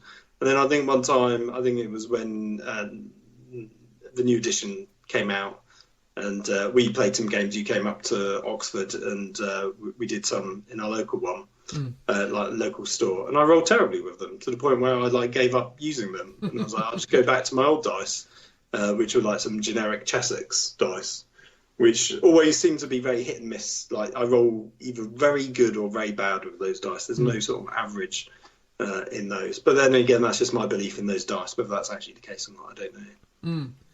Because, by the way, there was actually, people who looked into this that I've sort of heard things from. They were saying that certain, brands of Games Workshop dice were also quite poor quality, and as a result, there was a series of dice where they had quite a lot of air bubbles in them. And they were saying that those air bubbles were more widely attributed to denser areas. So, essentially, where there were more pips, there were less air bubbles because of the way that because there was less material. So they were saying that underneath the surface, if you actually looked at the layout of these dice, they would have more air bubbles situated, or rather maybe less air bubbles situated, in the way that it meant that you were more likely to roll 1s and 2s with them because they weren't perfectly weighted. And that's why a lot of people kind of like the idea of those really dense metal, perfectly weighted dice. Personally, I feel like that's potentially a little bit of a farce. I think, ultimately at the end of the day, it's very hazardous to your models, to your hands, to the table, with stuff like that. I remember getting some casino dice for Blood Bowl and realised, one, they were woefully impractical because they were so large. Yeah. And two, you couldn't actually roll them on the board because the corners were so sharp. They would just put holes in the gaming board. So it's you got to roll them off to one side, and it's got to the point where it's they feel like they're rolling really well, but they're also completely pointless because they're so impractical. I mean, there is something nice to having the weight of those metal dice. I think there is something to that, but I don't necessarily know. It's almost, what's a bridge too far, I guess, with these sorts of situations, and what is acceptable in terms of how far do you sort of take it to get the best results for yourself as a player. I mean, at the end of the day, but also in that other sort of respect. So let's say you've got a set of really bad dice, and you go, I'm going to buy a new set. If you have a set of dice that seem to roll really well and nothing but 6s, are you cheating? Is it perfectly allowed? The amount of times I play against you and Joe, and you have a particular set of dice especially Joe, I think he's got a particular set of like corn dice that he rolls, and he always seems to roll 5s and 6s, and we all joke about it. It's like, oh, got your weighted dice again, Joe, and he's like, shut up.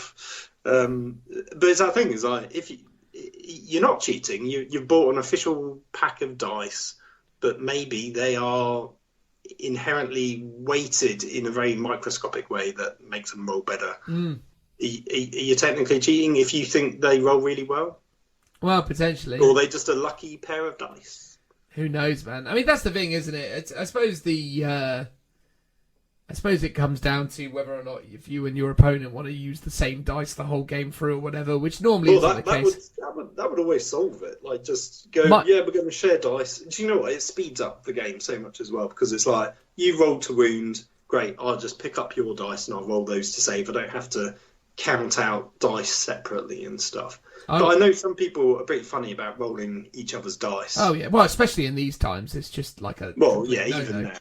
But it was funny because I was down at in Toyman last week, just swinging by to pick up some scenery and stuff, and there was games going on upstairs, and I went upstairs and I met up with a few people I know, a guy called Dean, also Adam was there as well, old Adam Shepherd-Jones. It was good to see him, but I was chatting to Dean at the beach. At the beach, yeah, he was by the beach, still there.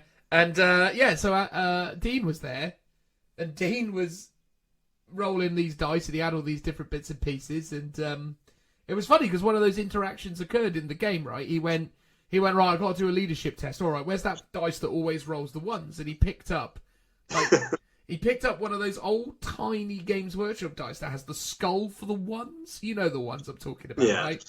The ones that always roll ones. And he went, right, I'm going to roll that for the leadership test. And he rolled it, 1. And then he goes, and then he goes, right, now, oh, that was it. He was rolling for bloodletters. And he went, right, I rolled the 1. Now I need to see if I get D3, D6 of them back. I know, I'll pick up that dice that always rolls the 6, is what he said. He rolls it, 6. And it was like, because he plays with, like, this hilarious, like, he has no uniformity in his dice collection. He's just got a mad assortment of dice.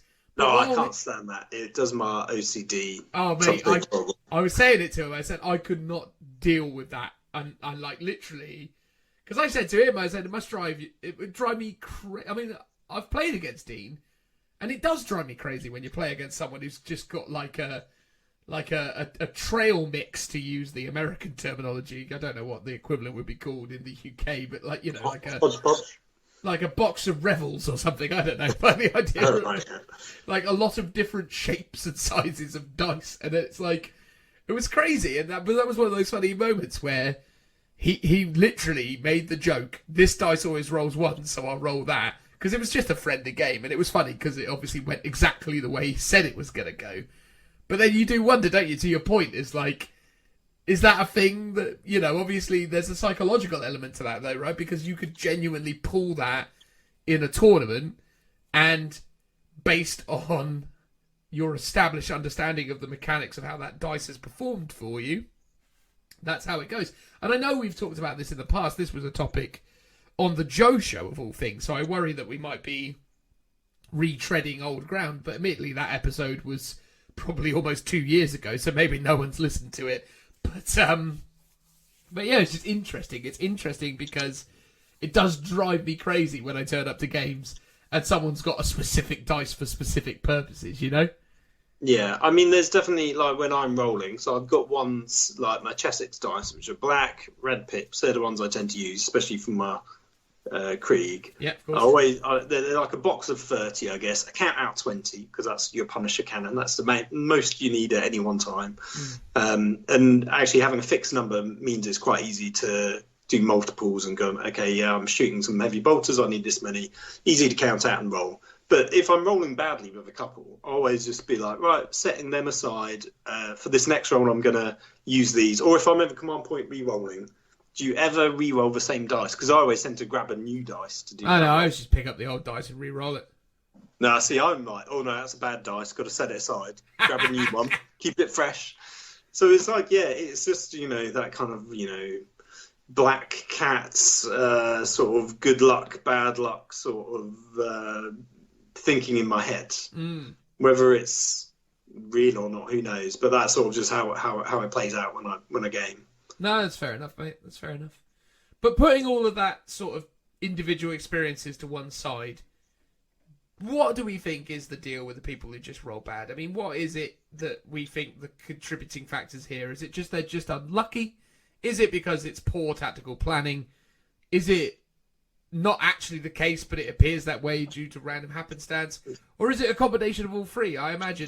Well, I think it was with Sean, for example. You always said it was his weird sort of flick of the wrists, like he just rolled weirdly. Very weirdly. And maybe it's just by in doing that, you're not letting the dice roll around enough. I don't know. I love old Sean. He's such a good boy, but he rolls so decrepitly in the way that he does it. Like, it's like, the thing about Sean is, right, I went to university with Sean. He's an absolute top bloke. We worked in the same store together for a while. I really like Sean. I remember the first time I saw him after not having seen him for 2 years after university, and I was hanging out with him, just chatting and the rest of it, and we got up to walk away from wherever we were, and he just sort of stumbled and nearly fell over. And I remember at the time joking with him and going, "Oh yeah, I forgot you just do that." And he was like, "Yeah," and we just carry on because he's just not planted in his space. He's just the sort of bloke who will just naturally clumsy. He's just naturally clumsy. He will just randomly fall over. That's how he is. And it's like, oh yeah, that's just Sean.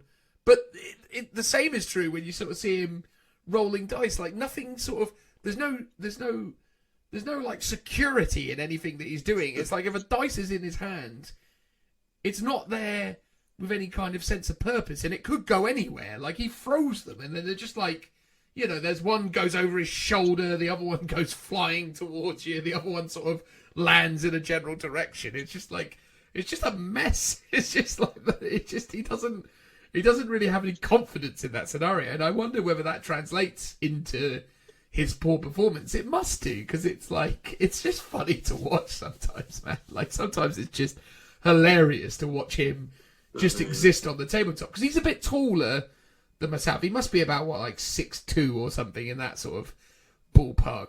But he does seem like, even if he's not that tall, he always he's feels... not 6'2". I'm 6'1", and I don't think he's taller than me. Wow, you know, but maybe that's because he doesn't ever stand up straight, Phil. Oh well, maybe that is it. Maybe you know what it is with him. He's always sort of like, he always looks like he's on the verge of just like falling over, as I say, and it's anyway, yeah. So I don't know, yeah. Like maybe if you're like Sean, maybe you're when the ground beneath your feet isn't as stable as it is for others, maybe that's how it goes. But you know, even like, you know, I don't know. I think it's interesting. I think it's a really interesting element of the game because, you know, you can be the best player theoretically, or you can have the best strategies, but if you just don't roll well, it's massive. And I don't know whether or not, because it's weird, because like I've obviously been playing Warhammer 40,000 and dice-based tabletop games since I was about 13. So maybe there's something I don't even realise I'm doing. Maybe there's some inbuilt, intangible muscle memory thing that I'm doing that gets good results every time, and I just don't realise it. Well, maybe, yeah. Just honed over years of practice rolling dice. Yeah, maybe there's something in my dice rolling technique that creates a positive outcome for me, but I don't know. I don't know because I don't think about it. All I know is that a lot of the time when I roll the dice, they go more or less exactly where I want them to go. Like it's very rare that the dice end up somewhere where I don't want them. A lot of the times I will potentially overshoot it, but sometimes I've done things where, like, you know, like the weird like dice trick shot moments where you like flung the thing up into the air and it's gone above your head and still sort of landed where you want it to. You know, those kind of moments. Like, you know, you do feel like you've got, or at least I do, you feel like you've got a good level of control over how this is working. So maybe instinctively there's something to that. But then I don't feel like I've perfected some kind of ridiculous art form where I'm cheating the system. I mean, it's not like one of those things I've seen where people pick up dice and then have kind of worked out some kind of weird, like, exacting kind of like weird gesture thing where essentially all they're doing is like lifting it up and then letting it sort of rest down again, sort of thing. Like when you see those kind of techniques. I mean, I definitely roll the dice. I just don't know whether there's something I'm doing that I don't even realise I'm doing just because I've done it for so long. I don't know. I mean, do you feel there's anything in that, or do you think I'm just going crazy? Honestly, I don't know. It's probably projecting confidence onto the dice, and it just might feel like it does better. Oh, totally, man. Because I played another guy called Andy, another Andy, not the Andy I was talking about before, at just a random get together with some random, okay players in the area, and he was playing a guard army, all tanks, early 9th edition stuff, and he made the joke many times that I'm great at this game because all he was doing was rolling 5s and 6s, and he's like, yeah, I'm great at this game. All we have to do is just keep rolling 5s and 6s, easy. And obviously that, and it's true. You'd be amazed how good guard armies feel when all you do is roll 5s and 6s. I know you don't know. I have had the odd game where I have done that, and it's astonishing. But I'm one of those people that I have sort of very good games or very bad games, I think, and there's no nice even average. But yeah. Well, there you go. Well, I feel like we've probably milked this for everything it's worth in terms of a filler segment. The truth is, we have no idea. We've just kind of managed to ramble for about half an hour. It's a perfect way to, give the listeners at home. They can give us their opinions. Oh yeah. They can in fact, if they want, roll their dice 100 times and give us the averages. Or tell us if they've got. Are you setting our listeners' homework now, Phil? Are you trying to get? Well, look, this is our one chance. We can do a scientific study across the world. Exactly. We're getting people to roll their dice, whether they game workshop dice or not. Yeah. We'll get rolling, guys. Exactly. We need that. We need all that data from the 4 of you, and then we'll get it all put together. That's interesting, man. I mean, as I say, it was just one of those things that was like, I didn't know whether or not it would be an interesting topic from the outset, but it was just something that was really on my mind after today, and I was just thinking, because it's weird, it's been a while since I've played a game with someone where you've just, everything about that game clearly is stacked against them, not just from an army selection perspective, but just their luck. It was very interesting to watch, because I don't even feel like you're that bad these days at rolling dice, Phil, like you've obviously said. I think you've got a pretty even standard, but this was crazy. But anyway, there you go. That's enough of that nonsense. We'll move on now to whatever it is that comes next. Unless Phil's got some final thoughts on the matter that he wants to share. No. I think I've said it all. We've said it all. Get doing that homework, guys. Get doing that homework. Get on it. This is what we did instead of talking about the previews for new Space Wolves and Death Watch, basically. Isn't it interesting, Phil, that Space Wolves have a squad that is Reavers, but with a different name? Are we getting into this now? No. I'm just getting a little bit of bants about it before I then transition away. Yeah, it's very interesting. There you go. Making use out of that, that upgrade kit and the fact that they probably need to find an excuse for people to buy more Reavers. Exactly. I think one of my favourite quotes in all of the world of Warhammer interview type things was when Jez Goodwin was doing a podcast and he actually went so far as to say that Reavers have sold well. And I was like, how has that happened? Like, I've never seen Reavers anywhere. He was like, people obviously love them because they've got skull faces and knives. Who doesn't like skull faces and knives? It's like, I agree with you, Jez. I love a good skull face and a knife. But I'm still not buying these Reavers. They are rubbish. No comment on Phil's part. He didn't back me up. I mean, I've got some for my army because I do think they look good. They do. But yeah, they're the ones I'm going to paint up last. Yeah. For that exact reason. Unless, of course, you start running them as Hounds of Morkai for the Space Wolves. Very exciting. Yeah. Can't wait to see what those rules are going to be. Do you think they'd be better or worse than regular Reavers? Well, they've got to be better, otherwise why do them? Why exactly? Why indeed? Alright guys, cool. We're going to transition now to whatever it is that comes next. Cheers. Bye-bye. Woo!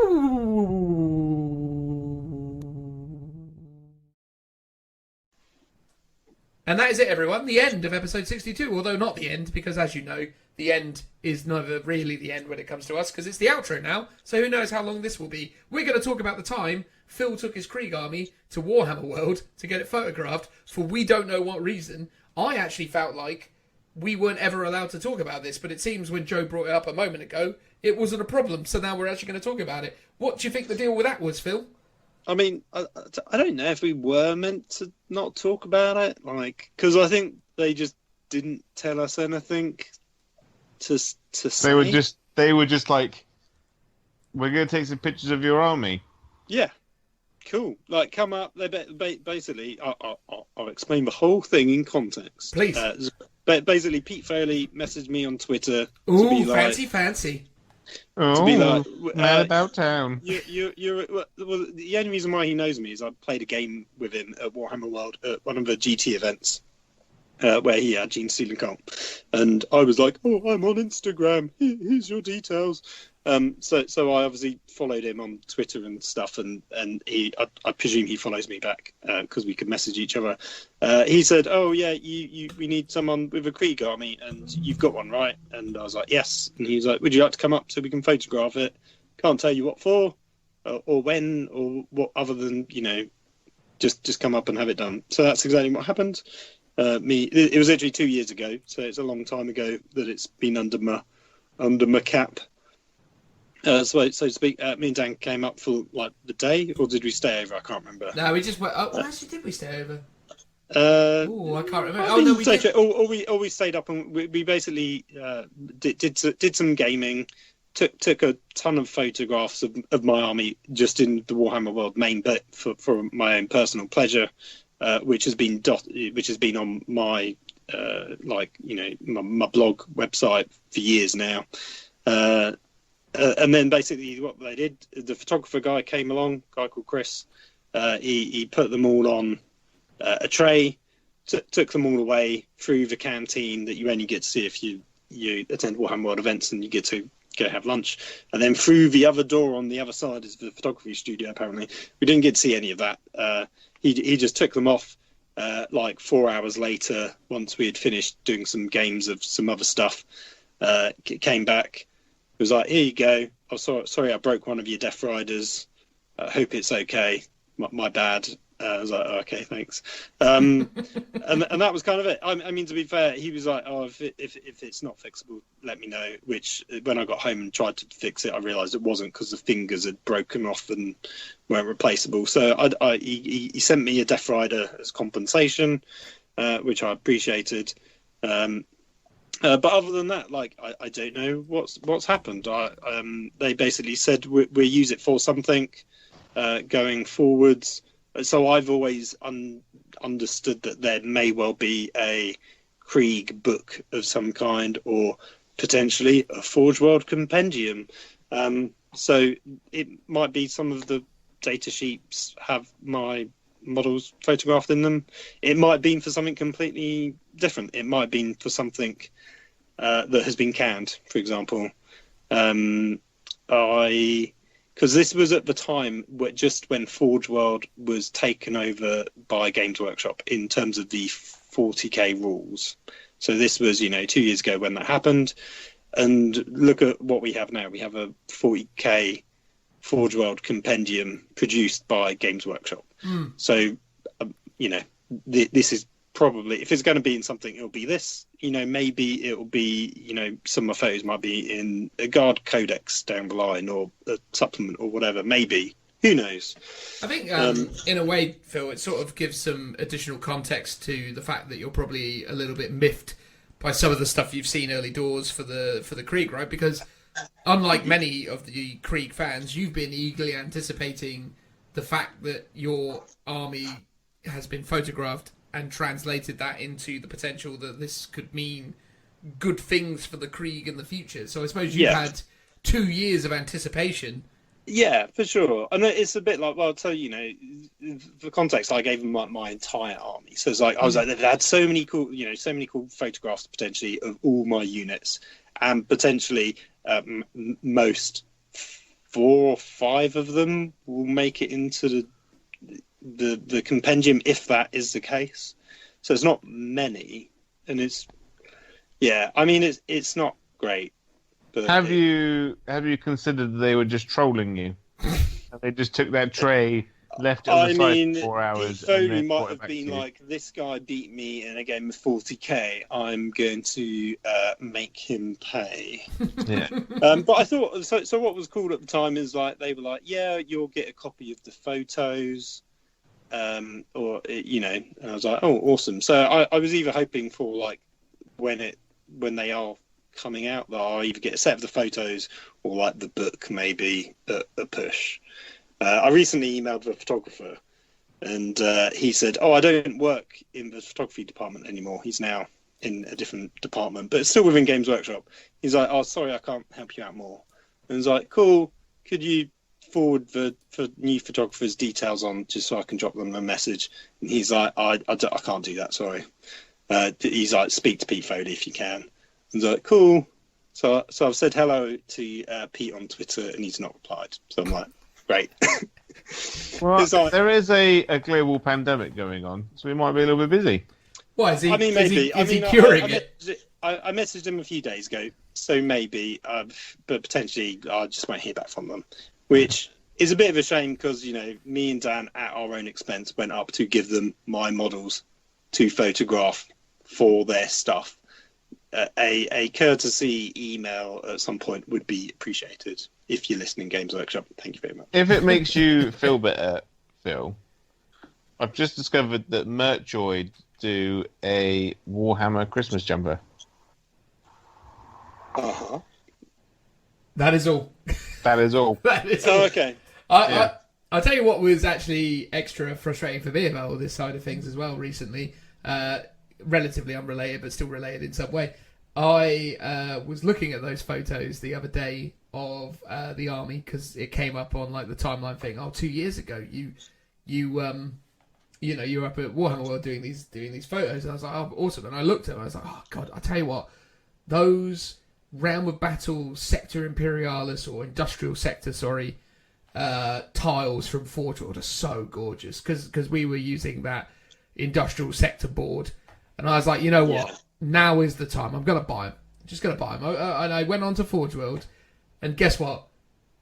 They went last chance to buy in August. I was like, you have got to be kidding me. So literally, I've had these things on like my shopping list for a while, and I literally finally got around to wanting to buy them, actually being like, I'm going to buy them.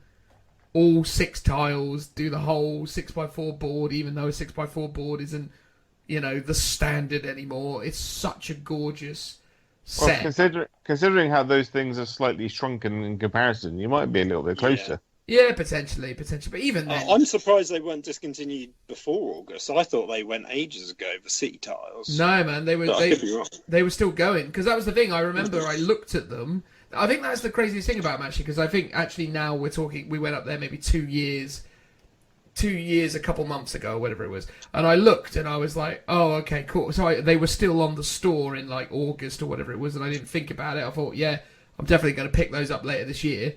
And then, yeah, sometime between looking and now, they've gone. And I'm like, oh, no. And I called up the Warhammer World store and had a chat with the guys there and see if they had any still. And they were like, no, surprisingly, they all just flew out the door. So, yeah, that was a real kick in the nuts, unfortunately. So, yeah. And the thing is that is the sort of item that you're never going to find secondhand. You're never going to see that on eBay, ever. You're never going to see something. It's going to be hard, yeah, especially a complete set, I think, is going to be... Oh, it's the sort of thing most people will keep hold of, for sure. Oh, absolutely. I always thought they were stunning. Like, even though they were a bit wobbly and a bit warped in places, it's like, I don't care. Like, they were stunning bits of kit. And again, it's like, I get that they just don't support everything indefinitely. But it's always the way. It's like a lot of the old stuff was just really cool and people just wanted it for that reason. And it's a bit of a shame that everything has a life expectancy and you can't keep getting it indefinitely. That's it. Nothing is forever. Not us, not anyone. If only you had that mentality during the Krieg segment, Phil. Well, I completely agree. Bringing it back around. I completely agree that, some stuff's got to go. It's just a shame that it does. Happens to you. Well, especially, yeah. I mean, poor Richard, all his legions went bye-bye 2 years ago as well. It's not like I'm the first one in the group that it's happened to. Well, that's true. I feel like he carried himself with more dignity and respect. Yeah. I don't know. At the time, I don't think so. No, you're not of that opinion. Excuse me, bless me. Oh, dear, dear. Oh. Anyway, let's move on before you get me started again. Well, indeed. They still do the Adeptus Titanicus tiles, though. Yeah, they're definitely... Well, they're pretty new, because AFC came out after Titanicus, so they're under 2 years old. But Right. again, it's that thing of, as soon as they don't sell well, they just ditch them for storage space. Well, indeed. Although, It's like the Horus Heresy range. Like, there's some really cool models of those that have been out for less than 3 or 4 years, and then have been discontinued since. Now I'm asking myself whether I should pick up these, Adeptus Titanicus tiles. Not that I'm ever actually going to play Adeptus Titanicus. Should we make a concerted effort to try and play a game of Adeptus Titanicus sometime soon? Well, I would also happily make a concerted effort to play Necromunda as well, or Titanicus. I think doing some of the specialist games. I do own quite a lot of Necromunda stuff still, actually. What does that mean? So I could. I'd be down for it. Who would you play, Joe? What would your gang be? I really like the Palatine Enforcers. Oh, okay, yeah, They're good shout. really, They're really cool. Yeah. But then I really like the background for the scabby guys, the guys with the candles on their heads. Oh, the Cawdor. Cawdor, yeah. Because I like the fact that they worship Custodes.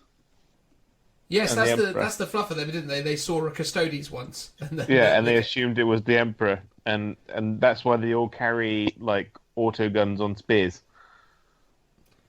I mean, to be fair, if you were gonna worship anything, right, you may as well worship the Custodes. It's pretty amazing. I kind of like, I don't know, I like a mixture of the gangs as it goes. I do kind of like the Goliaths on balance, though. I think. Yeah. They're one of my favourites. Yeah, but I really want to get a bunch of Palatine Enforcers and run them as the acolytes and stuff in my Gene Stealer cult army. Because I just finished listening to the Cypher's Kane book. I'll tell you which one it is. The Cypher's Kane book. The Cypher's Kane book for the Emperor. And basically there's a Gene Stealer cult army in it. And obviously a lot of the Gene Stealer cult stuff is like made up by like PDF forces and stuff. So I'd like to like dot kind of like the Palatine and PDF force being the Planetary Defense Force, right? Not the printer document file order. Yeah, and then it's always them and like the local RBTs and stuff like that always turn traitor in these things. So I'd like to kind of like just plop them in. I think the only thing that puts me off the Goliaths is the Goliath Zerka model. I feel like that's a bit dumb. Oh, the giant guy. Yeah. I think it's cool, but the face is a bit odd. It's a bit odd. Why don't you do the Corn Bloody Blood Gang, whatever they're called? Well, I do own lots of the Corn Bloody Blood Gang, actually, because I bought two of those box sets. So there you go. Those models are beautiful. Phil, did I give you my Palatine Enforcers from those? No, you gave them to me. Oh, I did give them to you. Okay, fine. I was worried because I think you were going to give them to me, and then you rummaged around for ages and couldn't find them. That was it. So I gave them to Joe, but fine. I was basically just trying to get rid of them. I was like, who wants a Palatine Enforcer? Just take them, for God's sakes. Get rid of them. Because those are the sexy ones with the shields, weren't they? The shield ones. Yeah, because they're the ones I'd like, because I got the original ones for one of my Inquisition conversions. So I've got 9 guys left or whatever, but the shield guys are really cool. Yeah. I quite like, because I did a bunch of Chaos, like kind of kill team guys, which I could convert to the Chaos Necromunda gang. I could do that as another option. Or Slave Ogren gang would be cool. Oh. And I really want Are to get they those. an actual gang in their own right, or are they just an Yeah, I add-on think- I to don't know. other gangs? Well, it's literally called Slave Ogren Gang. Yeah, I on think they're Games like Workshop. mercenaries for hire that you add on to other gangs. Yeah, but I really want to get those in my Genestealer Cult army as well as Ogrins, I have to But admit, not aberrants. as Aberrants, yeah, or something. Just because of the nature of the Genestealer Cult army being made up of like mainly civilian based workforce stuff, that I think they'd fit in quite nicely. Oh, I have to yeah. admit, I quite like the fat dude that's the leader of the Khorne people. The one with the crown on his head and the big fat belly and the... The Forge-Rod one? Yeah. He's pretty cool. Like, if I could imagine myself as some kind of gang leader, this is how I would envision myself. Yeah? Would you not be that big, floaty psyker guy with those like little gribbly legs, just blobbing around? What, like Frang? Isn't he like Psyker X145 or something? Yeah. Oh, it's Autorium 88 Psy-Hound Bounty Hunter. That's like one of the most savage things you've ever said, Phil. I just say what comes into my head. Well, exactly. Well, thank you, Phil. Thank you for boosting my confidence. But yeah, obviously, that would probably be the most apt thing. And you'd be Gore Halfhorn, right? Yeah, for sure. Yeah, exactly. With your goat features. Exactly, yeah. I'm covered in hair, and I'm an ex-guard player, so that is quite... Are you actually, you're out now, are you? You're done? No, I'm not, but, you know. Wouldn't Phil be the squat? Surely. No, he's too tall. Well, he's not too tall, but he's tall enough not to be a squat. Or Big B Crump, the rattling slopper. Oh, yeah, I love my food, so that's quite appropriate. Yeah, that's true. There you go. You'd be the Goliath Sumpkarok, Joe. The Sump Croc. Yeah, Sumpkarok. That's you. I wouldn't mind being the Sump Croc. It sounds like a good life. Exactly. He looks like a happy boy. He's Spudding around. Although I do like Bertram Artoros. Bertram Artoros? The bounty hunter with like the powdered wig, who's just yeah. going. Bizarrely, when I look at that model, it reminds me of Sean. Really? I don't know. It's sort of the Sean element to it. He'd have to obviously be like falling over, but there's something about him. Has he got a claw hand rolling dice? Yeah, he kind of reminds me of that old Empire general guy who was like insane, and his horse was called Cow. Do you remember him? I don't remember him. No. Like he was like this extravagant, over the top, like nobleman, and he was just a little bit mental. By the way, where does Games Workshop? So is it on the Games Workshop website where they sell the basic kits and then they sell all the upgrades on Forge World? Yeah. God, that's not confusing at all, is it? Yeah, I think they sell a lot of the plastic kits also on Forge World as well. But you can't see him anywhere. It should be under boxed games. Yeah, I've gone into the Necromunda drop down. There's none of the plastic sometimes maybe it's just when they initially release it, they sometimes sell it on the Forge World site. But yeah, it's weird how it's sometimes in a few different places. But it's tough, isn't it, to actually find where Necromunda stuff is? No wonder it's not doing that great. I don't know if that's true. Come on now. When's the last time you ever heard anyone talking about Necromunda other than this? Like, the fact that they still support it means it sells well. It's like you would think that no one buys Blood Bowl. But apparently, and I just heard this offhand, could be a complete rumour, but when they sold the 2016 version, it sold better than Space Marines, which took them by surprise, which is why everything shifted from resin models to plastic. Are you gonna buy new Blood Bowl? Probably not, because I didn't get much use out of the last one. What I might do is buy the book. It's like the new teams look cool. Really I cool. love the referees in them, and that's the only reason to do it. But I might just pick up the book and use my old board and stuff, because I've got it sitting around and haven't used it enough to justify another one. Yeah. I reckon that new Blood Bowl box set is going to sell crazy well.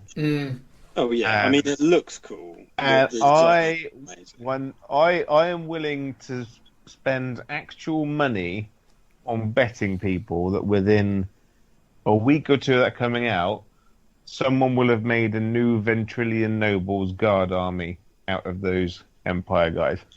Well, certainly a squad or two. Yeah. Maybe not a Because whole I saw army. them and I was like, Peachy's rebuilding the Ventrilian Nobles, that kind of thing. And if he doesn't, he's a madman. Oh boy, well you can do it, right, Joe?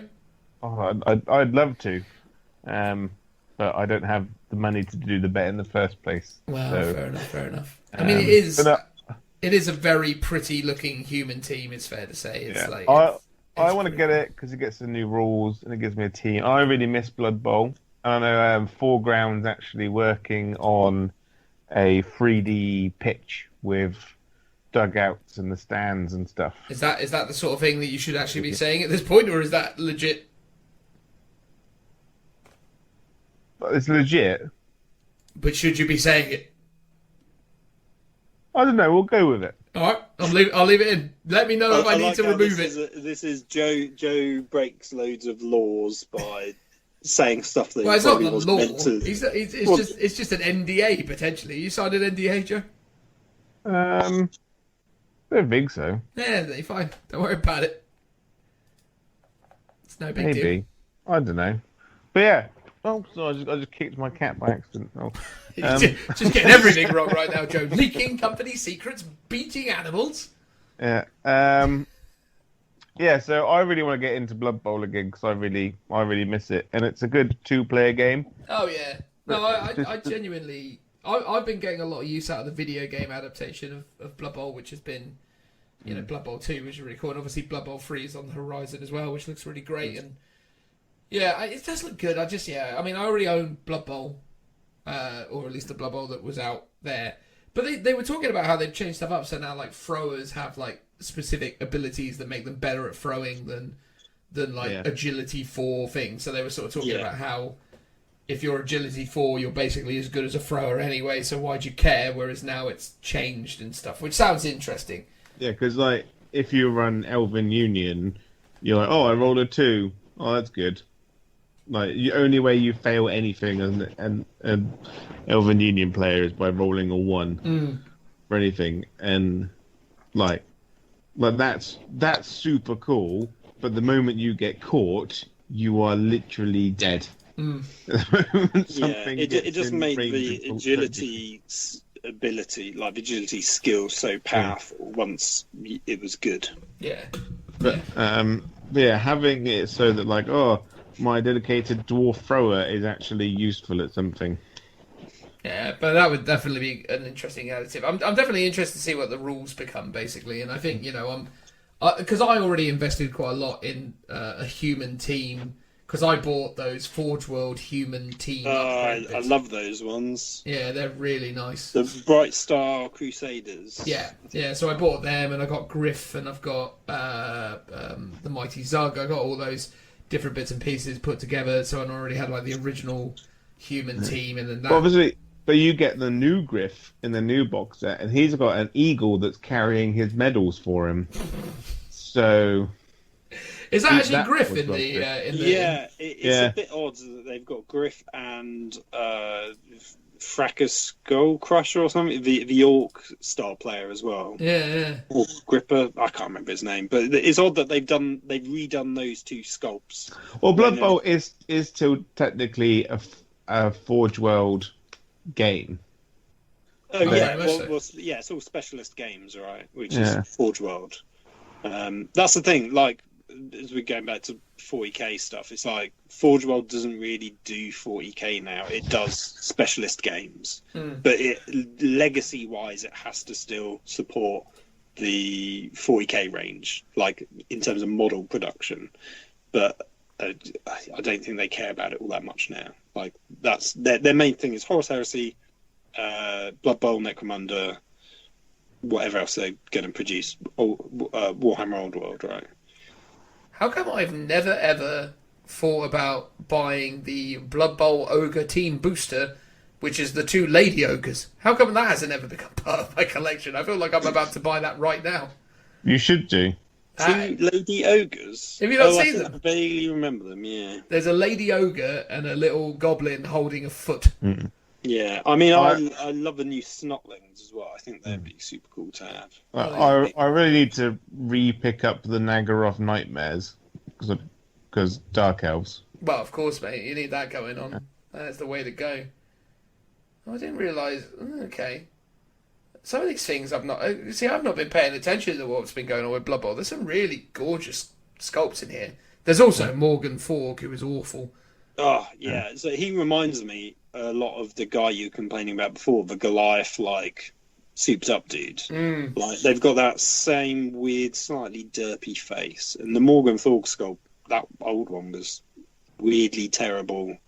But I think it was like a bit of a nod to nostalgia. Yeah, I hear you. Like, it's a deliberately bad sculpt, but yeah, I don't know. It just doesn't fit in with the rest of the range. I own that Morgan Fork model. I got it out of the blister, washed it, cleaned it, started putting it together, and as it started to come together, I was like, I don't want to actually finish building this. It looks awful, and haven't done so. It's just sort of chucked somewhere. I don't even know where it's gone. Like the Swift twins, they're really cool as well.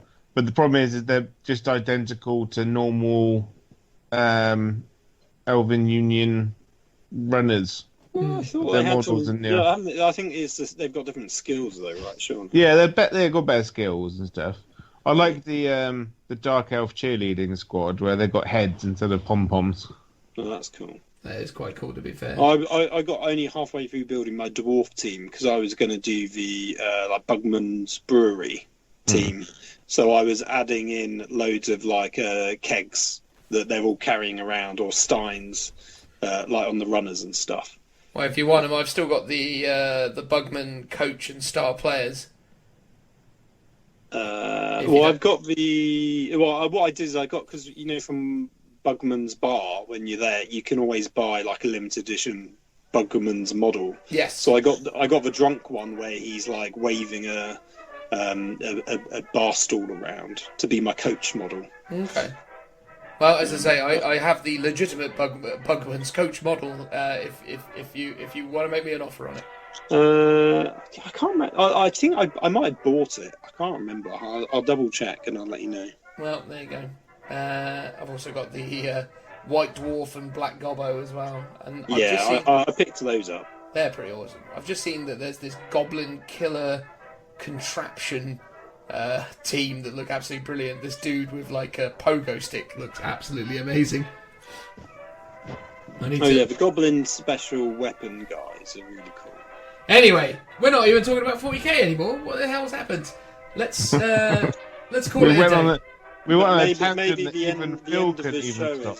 the end of the show is always like specialist games chat. Is it? I don't feel like it is. Could be. Oh, no, I mean it could become. There could be a new thing. There could be a new thing. Let's make it a reality. But let's let Joe go away and go to bed now. Goodbye, everybody. Goodbye. Bye-bye. Bye. Bye-bye.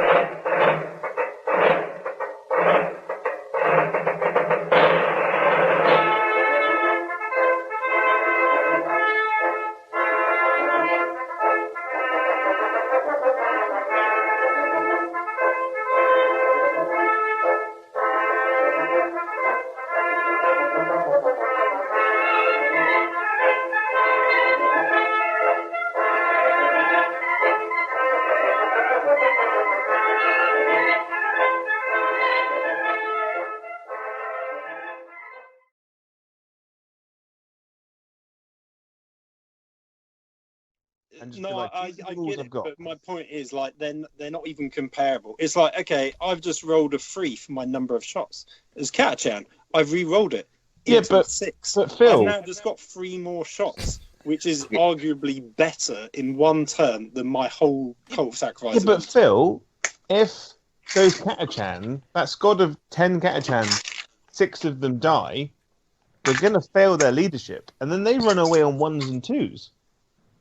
Right? You only run away on 1s. No, yeah, You've but got a 1 in 6 chance. So for the combat attrition, it's like if I lose 4 models I'm still taking combat attrition, or even 5 models, still taking combat attrition at the same level as a regular guardsman. So it's only if I've taken 5 or more casualties am I getting a bonus. Yeah. So or in there's your units like Reavers around that give a minus to combat attrition. so like when it's super niche, that ability. yeah, It's but not super that's niche. but Well, you it's said pretty. in your example, you said, oh, if I've got like one guard, if I've got 2 guardsmen left in the squad, they auto pass their morale. So in your example you just gave there, it's exactly the same.